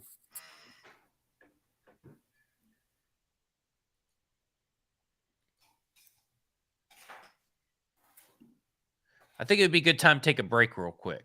Yeah, all right, yeah, let's take a quick step away for a minute or two. We'll be back in time for the Titans selection.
All right, we are back kind of a bit earlier than expected because the Titans have traded up with the Raiders for the 86th overall pick, giving the Raiders pick 90 and 169, which was their second fifth-round pick. So the Titans moving up 4 spots here to get the guy that they want. We'll see who that guy may be. Who are they moving ahead of here? They are jumping ahead of the Cardinals, Cowboys, and Bills. That makes me think it might be for a lineman, given the needs of the Cardinals and the Cowboys. You could see Zach Tom, Dylan Parham, potentially Daniel Falele go off the board here. Could also be for a wide receiver. Bam. Who'd they go for? We're not doing spoilers, are we? Oh, yeah. Let's wait. Wow. You're happy with this pick? No. Let's go ahead and get into it. Titans select Malik Willis. Wow. Okay. So that is a franchise potentially altering move. I don't know. Considering it's the 86th overall pick in the draft, it could just be a value play here. As folks probably are going to be pouring into the stream here. The Titans are either about to or have just, depending on where you are in the broadcast, selected Malik Willis, quarterback out of Liberty, the consensus number 1 quarterback in this draft, who was the one guy everybody kind of assumed would be going in the first, has fallen all the way to the very back end of the third. What does this tell you about what this team is looking to in this year and in the coming years? Zach, does this tell you anything about this year, or does it, I think, kind of confirm that they are looking for years in the future? They're definitely not concerned with their status in 2022, but This does go to show you that, when you talk about Malik Willis, you talk about his arm talent, you talk about his athletic ability. I mean, Deshaun Watson is a good example, and Tim Kelly right now was there. Him and Pat O'Hara were there to help develop Deshaun Watson. This seems like a good landing spot for Malik Willis if the Titans want to change their offensive philosophy into a more downfield passing attack. This is a great thing. If they're going to try and pigeonhole him and make him into something that he's not, fitting a square peg in a round hole, then essentially what you got is a waste of a pick. James, what's your evaluation of Malik Willis for this team? Malik Willis is my number 3 overall quarterback. I had an early 2nd round grade on him. So, this is, to me, fantastic value. The first pick in the entire draft that hasn't been a reach, in my opinion, for the Titans. I don't think he's a great quarterback prospect. If a quarterback has a late 1st, early 2nd round grade, that means that the most likely scenario is that they don't pan out, but the potential is there. And to get that kind of potential at 86 overall is great. I mean, I can't say enough about how good of a pick that is. Yeah. Obviously it's not the pick that really helps the team in 2022. You still need, when Malik Willis takes over, you still obviously have offensive line issues currently and wide receiver issues to worry about in 2023, but they still maybe have some chances tomorrow to maybe fix that, but they're going to have to do some post-draft free agency work to get this team in any kind of position to even be successful again next year with some of the picks that they've made. I'd say. Go ahead. Go ahead, James. No, you go ahead. Okay. I was going to say, at the very least, the Titans have addressed their I don't want to say bad, but frankly, bad quarterback depth situation for the past couple of years. Logan Woodside is just not a great backup in this league. He's not a top half of the league in terms of backups, in my opinion. Malik Willis won't be out of the gate, but again, his upside is starting NFL quarterback, and his low end is in the basement. So even if he just turns into the average of his potential, you'd think that he'd be a higher end backup quarterback, which doesn't excite a lot of people, but a lot of really intelligent folks in the league will tell you that backup quarterback is one of the most important positions on an entire football team, and the Titans are going to have one in due time, I think, once he gets some time to get in the system and be developed by, like Zach said, a really good point. Having Tim Kelly in here is huge, and I think without him there, they may not have even considered making that selection. I think what you're also going to get that's probably discounted a little bit is Malik Willis and Desmond Ridder, these guys that are being taken way lower than what they expected. They're going to have a little chip on their shoulder. Mm-hmm. And I think that they met with Malik Willis, another top 30 visit. So that is at least 3 top 30 visits that we know of out of the 4 draft picks. They met with him. So I know that there have been concerns in the past, but Malik Willis has owned up to his mistakes and his younger self's behavior. And you're talking about a guy, I mean, I'm watching him get selected. He's mad. He's emotional. You know, he's mad. He's crying. He's trying to be happy, but he knows that he should have gone higher, and teams are going to regret passing on him.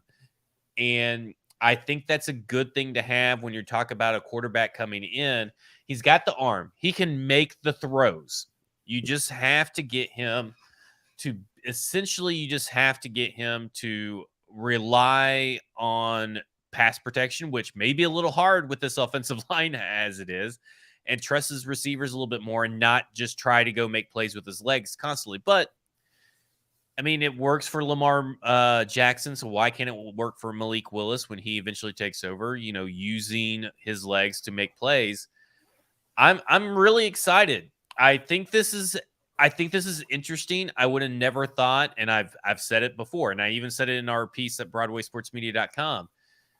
Out of the 5 QBs, I had him at number 5 because that's why I just figured the Titans, he would not be a fit for the Titans. Like, nothing about his game. Well, because as constituted, he's not. Yeah. But right. But you can't, the problem with this, though, you cannot pigeonhole him into your system. You need to work your system around him. That's what the Chiefs did with Patrick Mahomes. They didn't really change all of his mechanics. They didn't really break him down and change everything around him. You know, the same thing with Josh Allen. They kind of let Josh Allen grow and learn by trial by fire, right? And Brian Dable did a really good job with that. You look at Deshaun Watson, I guess he was probably a little bit more pro-ready, but eventually all these teams build around their quarterbacks properly. The Titans have to build around Malik Willis. They refuse to build around A.J. Brown. Well, they tried to build around A.J. Brown. They failed. But they have to build around Malik Willis. My question to you guys, and either of you, if you have a strong opinion on this, feel free to answer. What does that look like? This next year, the year after, what does it look like for a team like the Titans to transition to an offense that is suitable for a prospect like Malik Willis? And what does that team ultimately become to suit Malik Willis? Sorry, I was working on trying to get my scouting report on him up here. Could you repeat the question?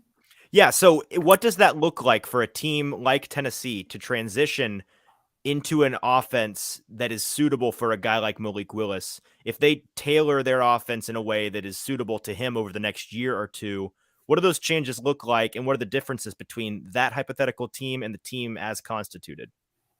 I actually really like the idea of Malik Willis in one of these Shanahan type of offenses that the Titans kind of like half-heartedly run. Like the idea of him just, you know, play action boot, get him out on the move, and then he's got one read. It's the deep post or the dig, you know, like that kind of thing that just really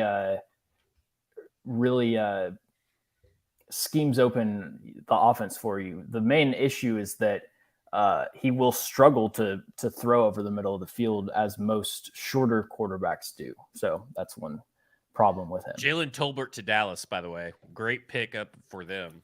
That is a good pickup for them. Okay, I'm going to throw a conspiracy theory out there, and I think I said this last night. They've drafted a quarterback, Malik Willis. Does Ryan Tannehill know that they were going to draft a quarterback? And if he didn't know, if he wasn't given any kind of courtesy, is he going to demand a trade from his boat out on the ocean? No. I mean, he's in no position to make such demands, right? I mean, why not? I mean, technically, he doesn't have to play. He's got the money, right? It's all guaranteed. I think all 38 million of it is fully guaranteed. Well, sure, nobody does. My point, I guess, is that if he's looking out for his own success, and he's interested in being in a place where he's successful, there is nowhere for him to go that is even remotely close to as suitable for him as Tennessee this year. Well, and he's certainly no teams next year either way. It'd just be interesting to see if he does. Right, but at least he has a trade. Well, you say that, but in his eyes, he probably sees this as, okay, I have a year in a system where I'm already familiar. The coaches already know me. The players already know me. I have a year in a place to increase, because like in 1 year, he went from a guy that was worth having around to get him the hell out of town. Who's to say in 1 year he can't go out and have a borderline MVP performance and, change that perspective? Again, I'm not saying he will. I'm saying in his mind, that's what this year is to him. It's his chance to get himself another contract, right? Could be. I'm just a little conspiracy theory for you. So I'm seeing it would certainly spice things up here in the media market. I've seen a lot of Steve McNair. Why is it? Is it just? What is it about him that is Steve McNair-esque, other than he played for a small school and he has a good arm? I'm about to say it's his arm. He's an African-American quarterbback. Right, because he's. I mean, that's what I feel like everybody's saying. I don't see. There's really no resemblance in there. No, yeah. McNair is built like Josh Allen. Malik Willis is built like Lamar Jackson. Like, it's not even. And like Malik Willis is way more mobile than Steve McNair also. Right. Wasn't McNair significantly taller as well? Yeah, I mean, I don't get the comps for that at all. From a play style standpoint. I mean, he's closer to Marcus, in my opinion, than he is to McNair. People like I do these comps and people think that I'm saying a player is as good as a player, but my favorite comp for Malik Willis is Jake Locker, which I know people hate because he didn't work out, but really just I hate your comps. Your comps always piss me off. Do you have any good comps? I read your article. You were very complimentary of my comparisons. I appreciated that. Well, I didn't. I had to throw you a bone. But like, just in terms of being a shorter quarterback that's really athletic and has a rocket arm, that's really the main reason that I make that comparison. And then like rough around the edges, so that's but Malik Willis is a tough player to compare or to come up with comparisons for. It's so interesting, that what is he a Bills fan? What's his name? The Kyle guy from what's his fucking name? It doesn't matter. I mean, you got a guy that can just sit behind and learn. And here's a good comp that I haven't seen yet. I don't know if it's good, but here's a comp. Jay Cutler arm with Jalen Hurts build and play style. Yeah, that checks out. That's really a good comp. Yeah. Yeah. I mean, Jalen Hurts is a better decision maker, but yeah. I'm very excited to see what they are able to do with Malik Willis as their quarterback of the future, because obviously, the floor is, I guess, backup quarterback, but they're obviously figuring out that this is going to be their quarterback of the future. I mean, I would amend that by saying the floor on a guy like this is bust out of the league, but the ceiling is top 10 quarterback. Like, it's I've not heard a guy talked about with a bust. I just have. I don't know, man. Like, if he can't mentally get to a point where he's able to make multiple reads, then he's going to be a bust. Like, it's the mentals. I think certainly not his physical attributes. Besides maybe his slender frame lends to him getting too injured and he's a bust in that way. But you're right. Like, athletically, he has the physical traits to not be a bust. I think it's the mental side of things you have to consider there. Yeah, it'll be I'm going to definitely dive back into some more Malik Willis tape because I really didn't watch I watched maybe 2 games of Malik Willis just because it's like there's no way the Titans are going to draft him. Like He at was that the point, he was the 5th quarterback I was considering for them. Yeah, yeah, absolutely. so I'll definitely have to go back and watch some more games, but I am glad that tonight's over. I'm very tired. So am I. It has been 4 hours, so take us home. All right, so the third round is not over, but there's just a couple more picks, compensatory picks. Who really cares? We might fly back on here if the Titans trade into the third, but they've done so much trading. I'm guessing they're probably done for the day as well. So we will be done with our first big 2-day edition of Broadway Sports Media and No Flags Film collaboration here, our NFL Draft Live. Thank you to everybody that tuned in over the last 2 days for the craziness. I certainly didn't come into this expecting for it to be as eventful as it was, Zach. I don't know about you, but it was a dramatic time, and we had a good time hanging out with y'all. Make sure to check out all of our content we're going to have over the next week on Broadway Sports Media, podcasts, articles. We'll be breaking down all of these moves. There's a ton to talk about, a ton. So next week on Tuesday or Wednesday, Zach and Lebowski will go dive into it, I'm sure, on the Football and Other F Words podcast. James and I will be on the Hot Read podcast, breaking all of these picks down over the next couple of weeks. And of course, our other big podcast is Music to the Audible with the Justins. They are hard at work for NFL Network and the Draft Network right now, but I'm sure they'll have a lot to say from their unique perspectives as well. And then all of our written content, we've got articles right now on every single pick that the Titans have made so far on the website. So if you want to go and check those out, learn a little bit about these new Titans, go and do that. That's a lot of words. There's a lot of stuff for you to do. Maybe just go to sleep and dig into it tomorrow. That's what I'm going to do. Zach, have a good one. Enjoy the rest of your weekend. We'll talk to you all later. All right. See ya.